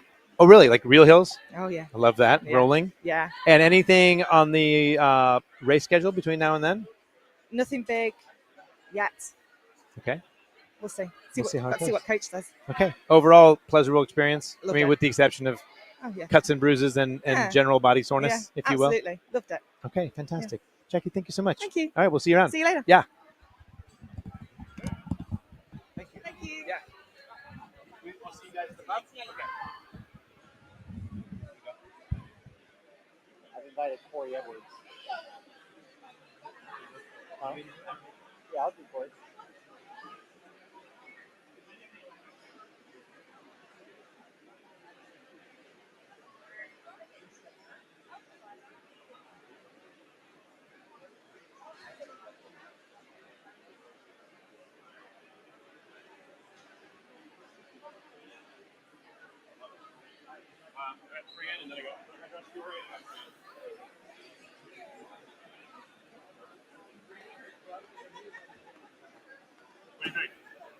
Yeah, whenever y'all ready. Yeah. Grab a headset. This camera is on. Do we need another lower standing target? Do we sit? Or is that possible first? We could. We'll bring chairs over. You I'll already- bring this down. Yeah. That's it. That'd actually be really good.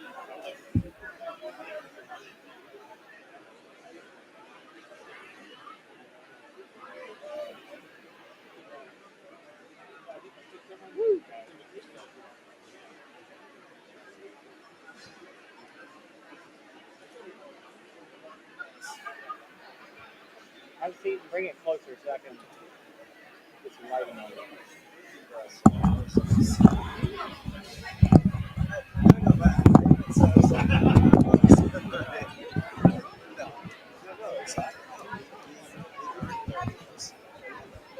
Yeah, he saved up his obstacle.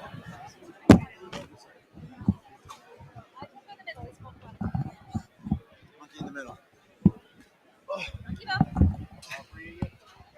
Do you want me to get out? Does that work? A little closer.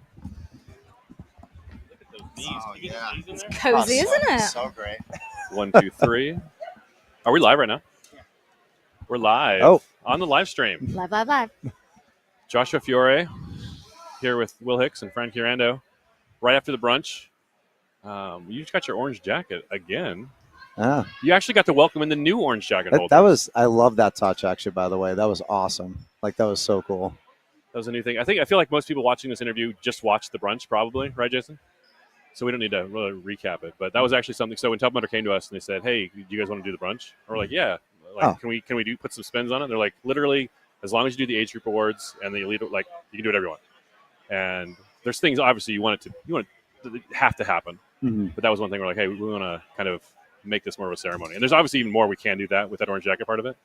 Maybe some music, I don't know. But that'd be great. Right? Is this your race debrief? I'm kind of thinking out loud as I'm talking to Josh because anyway, how was your race? It was awesome. It was hot in the beginning, obviously. Here in Florida, being from New Hampshire, it was pretty warm. But yeah, I just kept going. Just kept plugging along, and it was a really good race. I know I put it all out there, and I know I gave everything I had. So no regrets. No regrets whatsoever. 110 miles is a lot of miles. It is in the top 5 performances of World's Toughest Mudder ever. All time. All time. I still can't wrap it around my head right now. It's awesome. Do you see a scenario where you could get 150? I think so. I've heard the UK course is pretty fast. The UK is interesting because it really depends on the weather. And That is we true, have but- mud. We have really sticky, heavy mud. And if it's been dry, it'll be okay. But I mean, when is it ever dry in the UK? So it sounds a lot like New England. Yes. Well, England, huh? New England. Hey, there we go. It's just the newer version. It's true. The first time I went to New England, I was like, this looks like Wait a minute. So yeah, you practice, stay there, practice, you'll be great. Absolutely. It's a flat course though. Oh, so I think there's going to be some really fast mileage at this one again. And you know what? I think also it's not, like people always say like, oh, was this course like easier? Obviously it was flatter than other courses, but I think people are just like getting smarter with training, just like anything else. Like one person, it took a while for Ryan Atkins to get 100 miles. And then after that, people started getting 100 miles because they follow what he did, his training, diet, pitting. Like people are getting smarter. And I love that. Like that's why you saw so many orange jackets up there today. And that's great. That's like a testament to like the way that people are training and like the new kind of guard of like OCR racers coming in. Love it. Nothing ever goes perfect. Definitely not. What were some things that obstacles you had to overcome this race?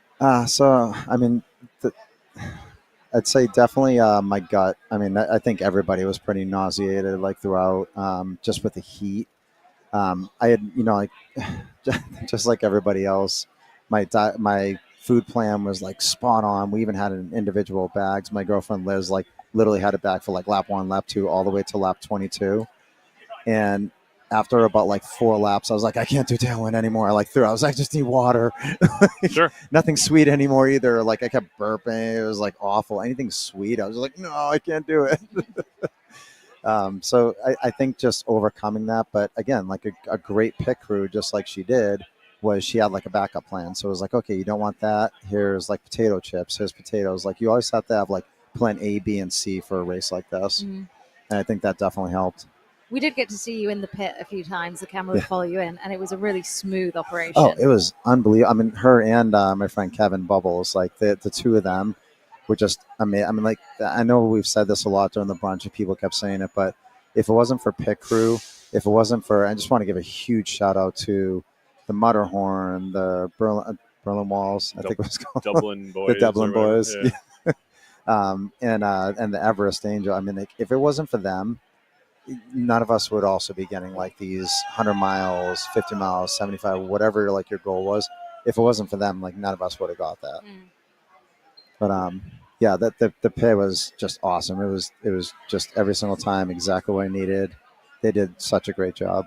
What parts of the race went the best for you? What did you crush? What were you extremely happy with?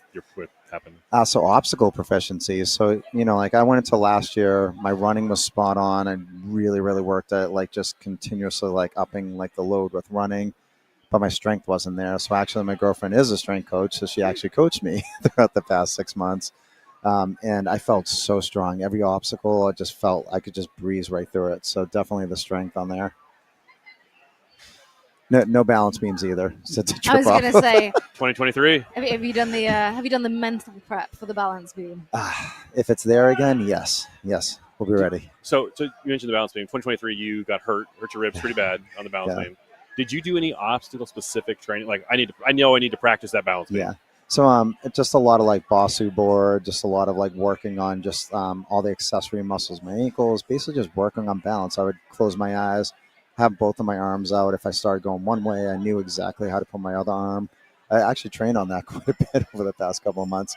I was both happy and sad that they didn't have the balance beam this year because of that. I would say that the thing I noticed about this course when we went out, one of the things, even though it was very flat, the terrain kind of it was very clumpy and lumpy, and obviously, Ryan suffered because of that. Exactly. But I would say, I would imagine all that practice he did, especially with the ankles, with the proprioception, that's going to have helped on that terrain as well. So even though there wasn't the specific obstacle there, it always pays off, doesn't it? Oh, absolutely. No, especially, I mean, it's OCR, so there's going to be mud, there's going to be sand. You can be, an amazing 50K runner, like just straight up ultra marathoner, but most ultra marathons are on pretty nice trails.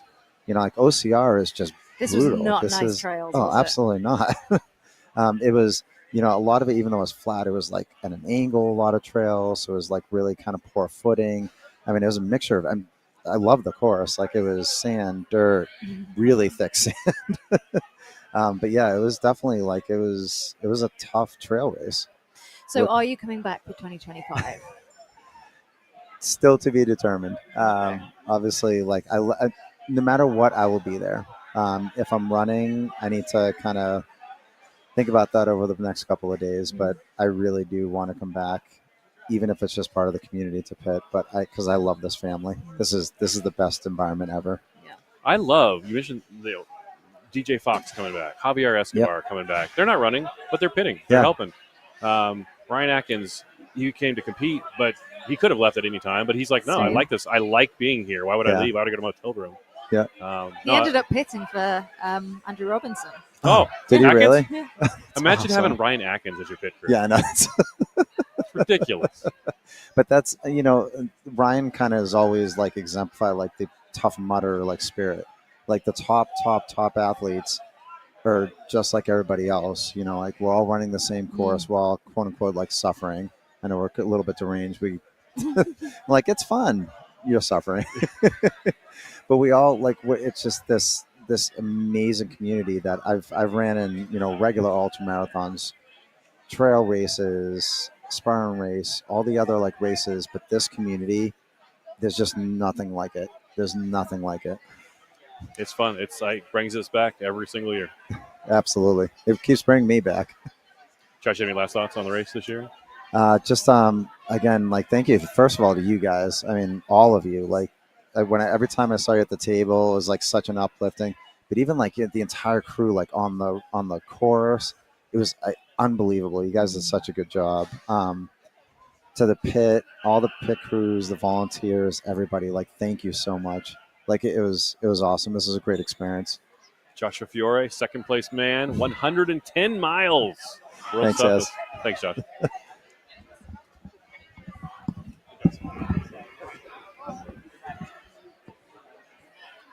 Oh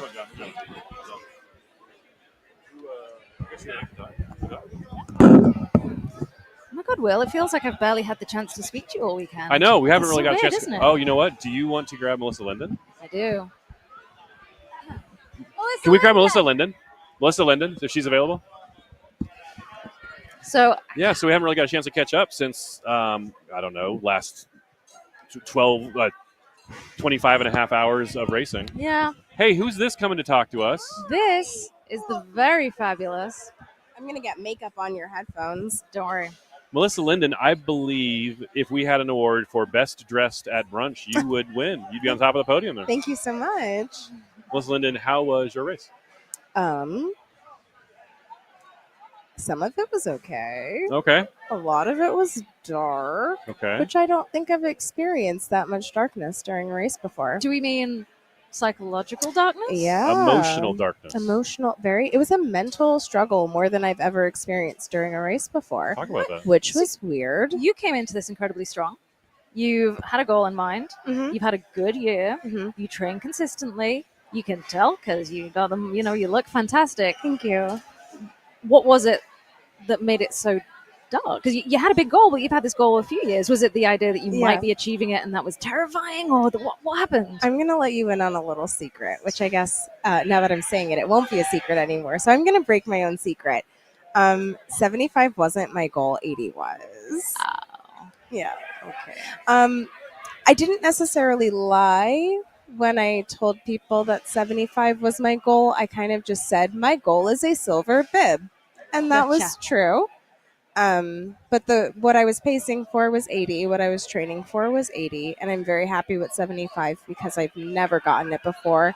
But 75 was last year's goal, and 75 was the goal of the year before when I missed that both years. And obviously, if you want to get 80, you have to get 75 first. So it wasn't completely a lie, but in my heart, I did want 80. And I was pacing well for it for the first half of the race. But I knew that even when the wheels fell off, 75 would still be a very worthy achievement. So I'm still very, very happy with my performance. And I think, if anything, it makes me really hopeful for the future because I know I have 80 in me, especially now that I've reached 75 and I know where things went wrong. So it's like, okay, if I learn from it and those things don't go wrong next time, 80 is achievable. I think, in my idea as a non-athlete anyway, putting a mileage goal on an event like World's Toughest Mudder where it's different year on year is really tricky because, we saw a lot of 100 miles this year. We saw last year Chris Rudlowski got 90 miles where she got 100 the year before. You never know what the course is going to throw at you. And we've had conversations about this. People say it's a lot of 100 miles. Does that mean the course was easy? What I always like to look at is the proportional finish. So we can say that Chris Rudlowski's 100-mile achievement was huge because the rest of the proportion, male, female, historically, was all kind of the same. Yeah. This doesn't really make much sense, but it's hard to say it quickly. You achieved an awful lot more than you did last year. Proportionally, you beat what you did last year massively. The goal can exist, but it's hard to say. You can have everything on point, but the course might just not give it to you. Of course. Yeah. And I think as I continue with this event, as long as Worlds is around, and I'm going to keep on setting goals, eventually I'll probably reach a mileage plateau. And my goal, at least with the shorter events, is now consistency. Yes. So I've already reached my mileage plateau at Toughest, the 12-hour event. I imagine I won't get higher than 40 or 45 moving forward. But if I can be consistent and reach the same mileage at different courses, that would be the next goal to work towards. So with my goal for Worlds is once I reach that point where I reach a mileage and I'm like, yeah, this is probably what I'm going to be getting. I'd like to start getting that at every event, kind of like how Trevor Psychos has become this like model for consistency, how with the exception of this year and last, like you would see him at a Worlds and be like, Trevor's getting 100. It doesn't matter what the beginning of the race looks like. Doesn't matter what the course looks like. He's getting 100 plus. So I would like to be that level of consistent where it's like no matter what the course looks like, no matter what the venue is, Melissa's getting X number. I'd like for that number to be 75, but we'll see. I've only gotten it once, so I don't have a large sample to choose to pull from. I'm going to ask you it's kind of a naughty question, I think. Uh-oh. But it's not naughty. Family show, friend. Exactly. So we had a conversation, we had a show in the booth about how your mind gives you what you ask for. What I'm kind of asking is, you didn't clarify your goal out loud to others, and people were assuming 75 miles and talked about 75 miles. Was there any point where you kind of thought, people think 75 miles, so if I get that, I'm okay, because that's what I've said. And we always admit to these things anyway afterwards, but do you think there could have been any kind of psychological aspect that makes you kind of go, I said 75 miles out loud, therefore that's okay? Or it was said out loud to me, that's the expectation.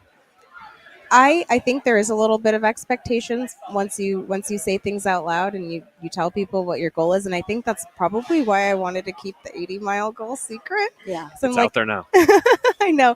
But, I have 7 months to work toward that. So it's You okay. absolutely do. 7 months. World's Toughest 2025. Yeah. You're going to the UK? I am. It's going to be incredible. I'm excited.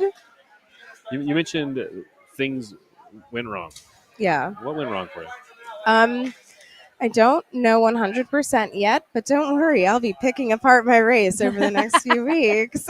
What went right? What went right? I went out at a speed that I thought was good. I constantly reminded myself, don't go out too fast. Don't go out too fast. If I felt like I was comfortable, I'm like, oh, this is comfortable. Slow down. And I slowed down for all of those laps. I went a little bit slower than I thought was comfortable because I knew that that would give me longevity in the race. And that's like my shining trait in my racing is that I'll be slow in the beginning. I don't care if I'm the last black bib to cross the finish line on the sprint lap, but I'm going to keep that pace moving forward. So I felt like I had done that. I hydrated really well. I'm notoriously a cactus. I never drink or eat during a race. I forced myself to eat and drink and take in electrolytes and take in carbs, which I don't, which is something that I don't always do. So I forced myself to do that because I knew my body would need it if I wanted to go the distance. And my paces were wonderful for the first half of the race. I was actually ahead of schedule to reach 80 miles. So I was like, good, I've banked some time in case the wheels fall off. I have a little bit of time to play with. This is great. So yeah, I would say the first half of my race was pretty good. And it went how I wanted it to go. When did it kind of turn? At midnight, at 10 p.m. or? I think what I'm finding is that, which is so weird because, okay, so the night hours are really hard for me during Worlds, which is wild because I have such a great time during Toughest, which is an all overnight event. So I don't know what the deal is. The hours before sunrise during World's Toughest Mudder this year and last have been very, very difficult for me. So laps 10 and 11 of this year were really dark for me, not just dark outside physically, but dark mentally. And I think that was the first time that I felt my legs slowing down to the point where I was like, I can't run. I would run and I would feel like walking was faster than running. Wow. And that doesn't happen to me. This is the first event where I've had to walk entire laps. Every Toughest and every World's Toughest I've ever done, I have run the entire thing. Might not be fast in the later laps, but I've run the entire thing.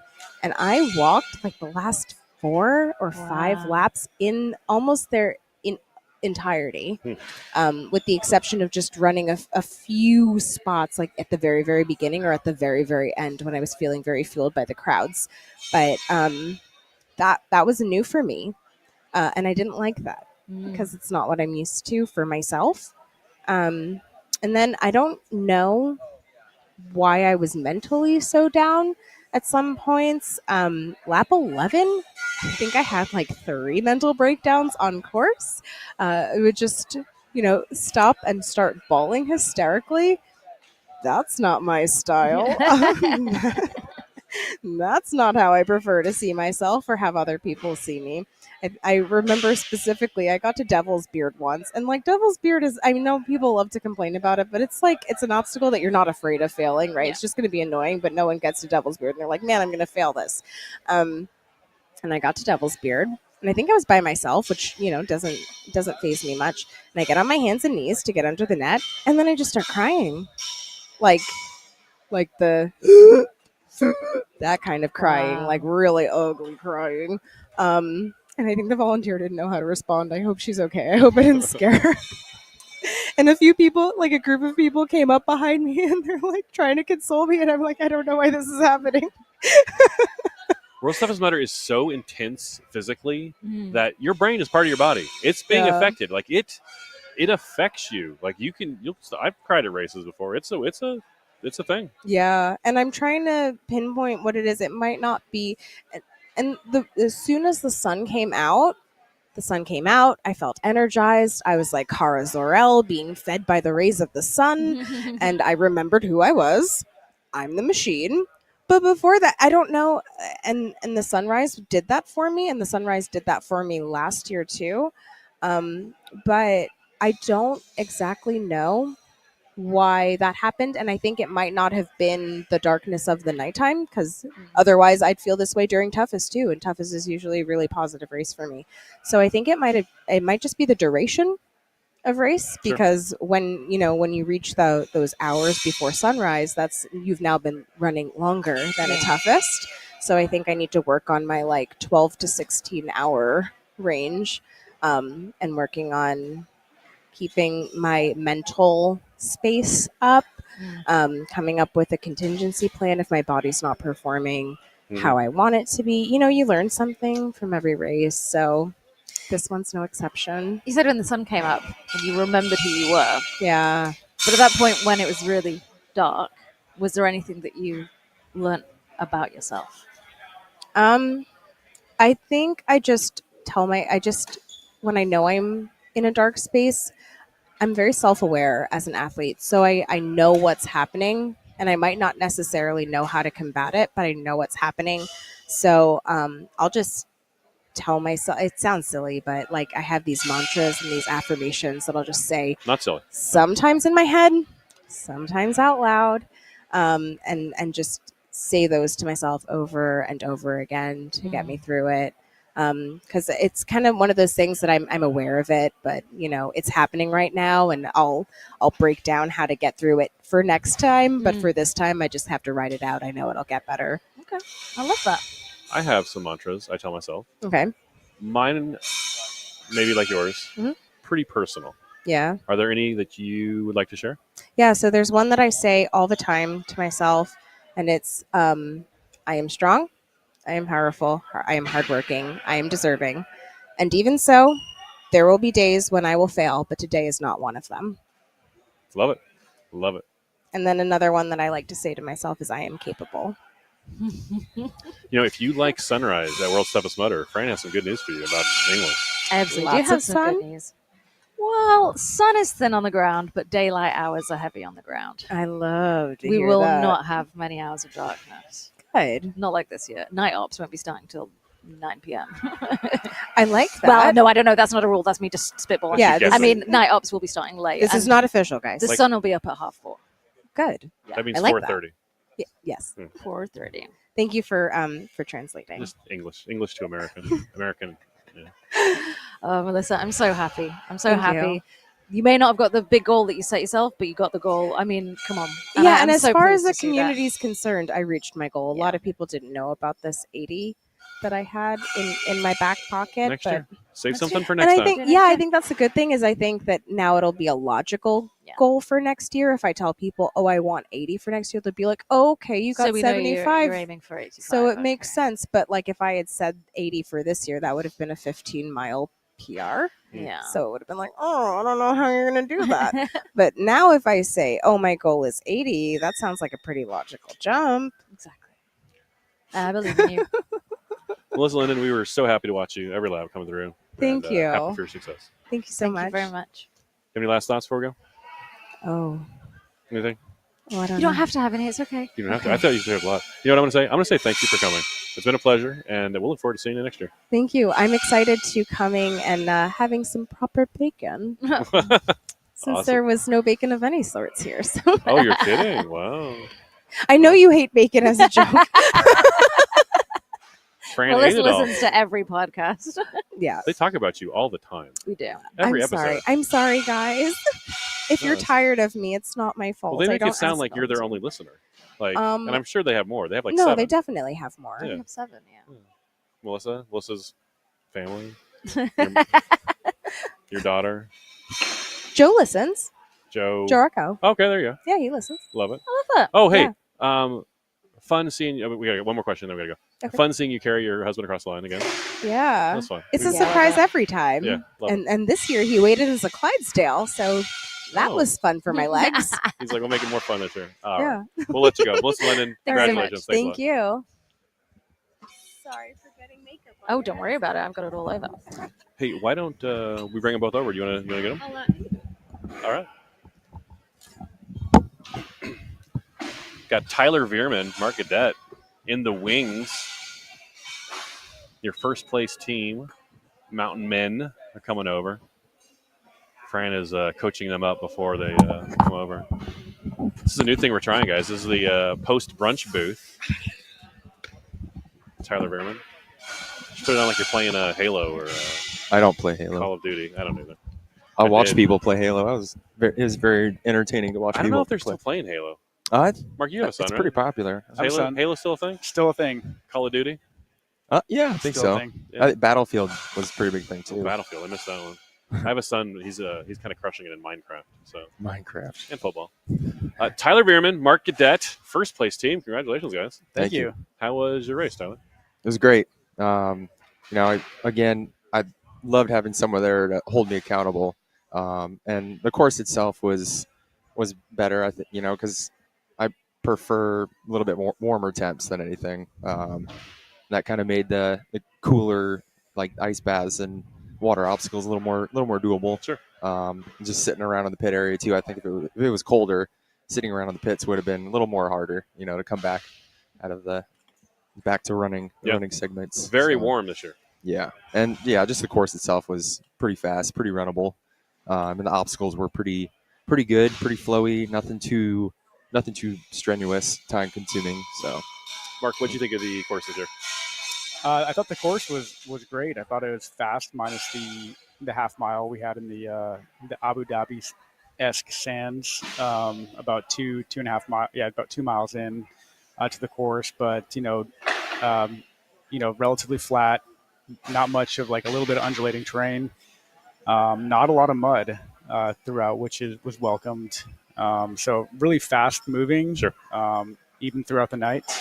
The one thing that really stood out to me was the sand, which was a game changer. Which, with all the crawling that we did throughout the race, started to wear on knees, Sure. and there was a layer of sand on top of just about every obstacle that you prop your elbows, wrists up onto. So throughout the race, you really start to feel that stuff as you're climbing over a wall. But overall, I thought the team put on a great event. Very challenging. But also very, very doable. You guys both have run 100 miles individually. How did the team come together this year? How'd this happen? I guess I was thinking about doing Worlds again, and then I thought about the team format or the racing in Dubai, doing the Tough Mudder and Infinity with Chris Brown. I had a really good time there, and I kind of want to do that again, but within the 24-hour format. So, I had asked someone earlier if they wanted to do it, and they were about to sign up, about to do it, but they finished Leadville. They seemed like they're willing to train, get back in shape for it, and they kind of seemed like maybe I'd get in shape, whatnot. But it's like okay, we'll see. But I asked Mark, and he was willing to do it, and I just thought it'd be a great idea. Both of us have ran similar races, and thought we'd be a team that would be almost unbeatable. Yeah. When I saw you guys, when we saw Mark and Tyler run, someone's got the team to beat, undoubtedly. Mark, what was the strategy for laps and for? I think you guys did 2 in, 2 out, 2 laps, 2 in, 2 kind of alternating. How'd you guys come up with that? So originally going in, we were going to maximize the speed up front with 5 miles, 5 miles, 5 miles. And it was really on the first lap we were talking more about it, and we thought maybe it'll be a little nicer to have between an hour and a half, hour and 45 minutes to rest. That actually gives you ample time to properly hydrate, get get some solid food down. Sure. Versus living on the gels and everything. And plus, if you're just running 5 miles, I felt like I didn't need a break at that point. So I said, let's start with 10 and just see how we feel. Sure. And then after the first couple, we didn't even question it. We're just like, yeah, this is working for us. And the good thing is it was warm enough that remaining wet while still sitting in the pit was doable. If that was in Atmore or Atlanta, sure. If we're talking, 20, 30 degrees, we would have had to change our plan. Probably either push longer to 15 to 20 mile legs. Oh. So you could get completely, get out of the wet clothing, get into a sleeping bag, try to get some rest. But given the temperatures, we were able to. I think 10 miles was the perfect strategy for us. Sounds kind of silly to ask because you won, but is there anything you wish you'd done differently? Brought more headlamps, ones that actually would work for me, but because the first one got wet, and I've used it before at Worlds, and it got wet and worked fine, but for some reason, I guess water got inside and didn't work for me. But maybe a little bit if we were trying to aim for like 130, or if we already kind of knew our number, like increasing our pace effort maybe in the night. We were at a pretty even pace for the most part, but I think if we wanted to beat the previous record, if that was our goal, maybe focus on some faster miles in the nighttime, and just avoid having to run harder when the sun came up and it got hotter. And then I guess fueling for me, at least, I can improve on that still. I had a lot of time in the transition area to eat foods, but there's still, I think it was mostly the temperature, the humidity that was kind of cutting off my hunger a little bit. But like you you didn't want to eat. And like I brought some foods that I have eaten in the past, like simple things, ramen, rice cakes, granola bars. But at some point, it just was none of it seemed appetizing. So finding something that sounded, good. It's like I still need to work on that, but. It was nice to have the rest in between. I think that's what gave me my energy back each time. And I think I would offer begin doing the math earlier in the event of what it's looking like at hour 24. That's the biggest takeaway that I had is in the individual event. You start making those decisions when you're at like 95, 100, or 23 hours in. You start looking at, okay, my last lap was 1 hour. That gives me, I can definitely get one in easily, and then that hour and a half buffer on the back end, at I guess 1 to 2:30 this year. For us, I didn't start doing that math until Tyler went out on his final solo leg, and when I got in there, I wish I would have told him as I handed off, like, hey, you need to go sub 1 hour on this one, because then I can go sub on 1 hour on the next one, and then we can just walk in the final or jog in the last hour and a half. But instead, Tyler, we had decided he would do one more, and then we do the final one together at an easy pace. Whereas he could have laid the hammer down, I could have laid the hammer down for one more, and then we could have snuck in one more lap. We could have snuck in one lap, but it was so tight that you have to start thinking about. You have to do that last lap together. So it's different than the individual event where you can just say, I'm done. Right. You have to start thinking, 2 laps at the end. So that was the game changer. I would start looking at your splits at probably the 20-hour mark, 21, 22-hour mark, and then start, doing the math and be like, hey, if we can maintain, 110 or, 1 hour from here on out, this is what is realistic. If not, then here's where we make that decision.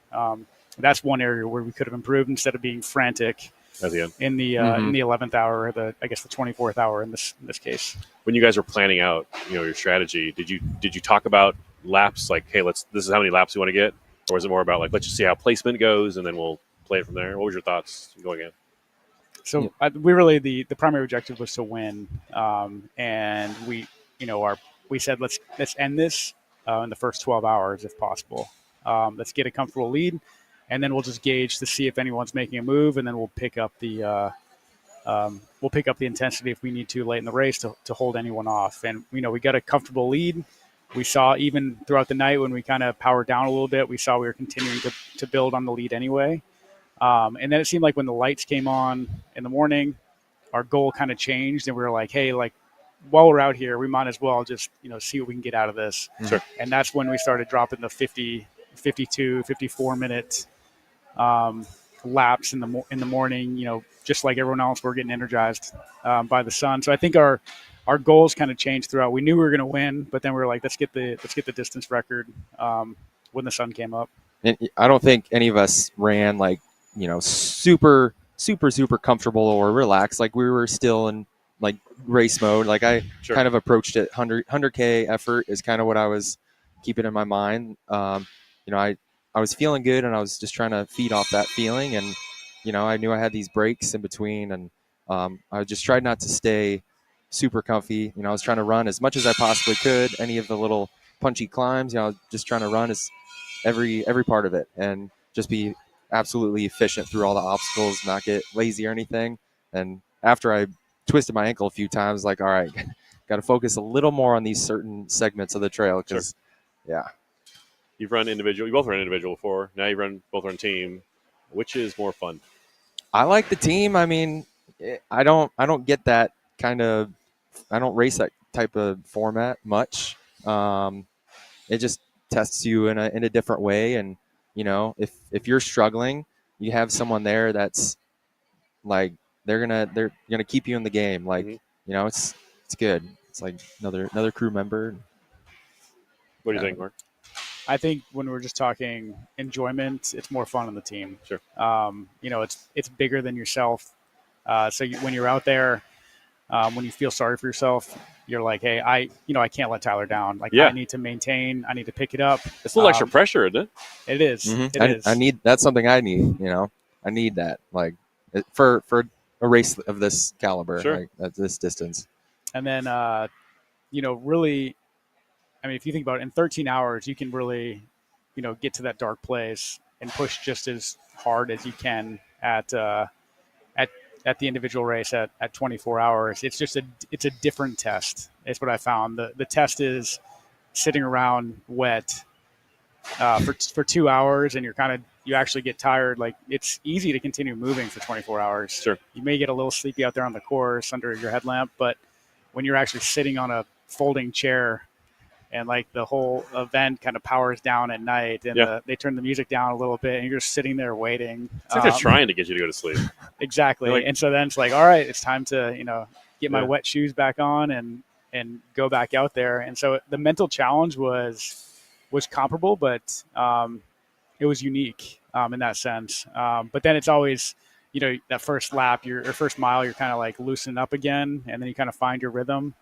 And so enjoyment, I would say 100% the team event. But the fulfillment in the solo event, the feelings of accomplishment just by finishing and remaining on the course for 25 and a half hours is unique in itself. And that's why I think so many in this community continue to go back out there. Is you can't replicate that anywhere else.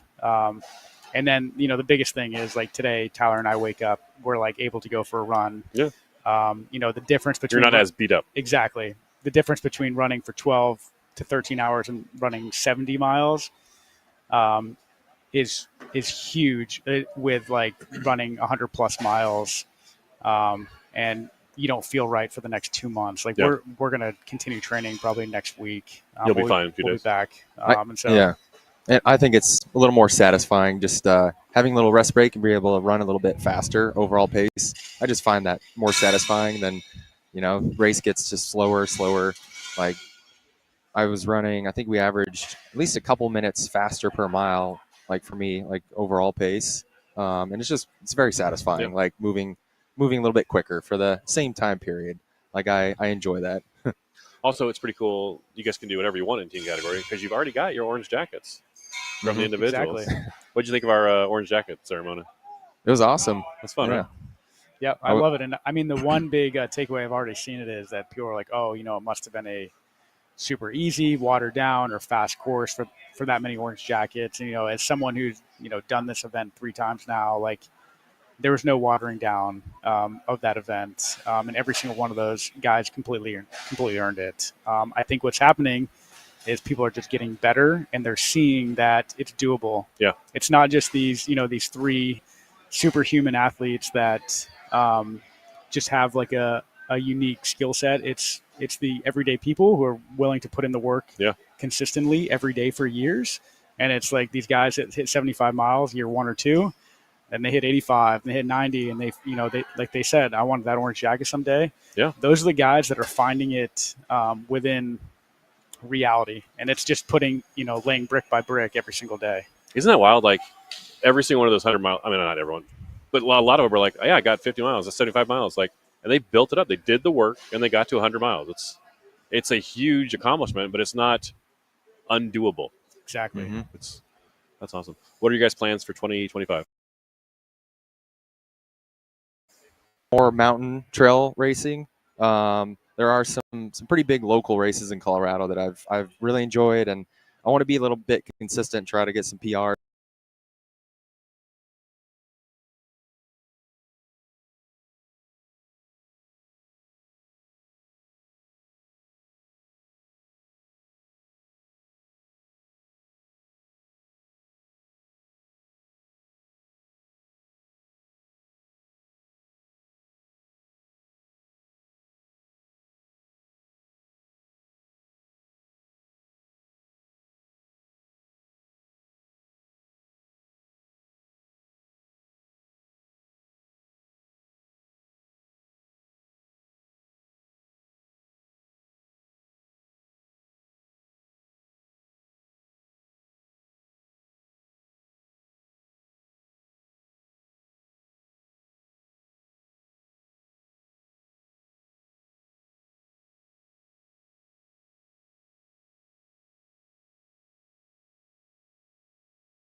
on. All right.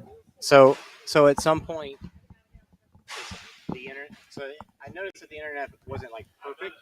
So at some point, the feed that this comes from disconnected, and it didn't automatically reconnect. Oh well. I feel like I have one more question I wanted to ask you. No, I wanted to ask you about. I want you to get a little. Here's my rapping was awesome. Oh, yeah. We wore an onion on our belts, as was the style at the time. Good practice. Good practice. Well, so if anybody is still watching, I do apologize that we lost the feed at one point, but yeah, there's still 11 people watching. Oh, and we're gonna wrap it up here. Thank you for watching. We'll see you guys at Deca World Championships coming up in December.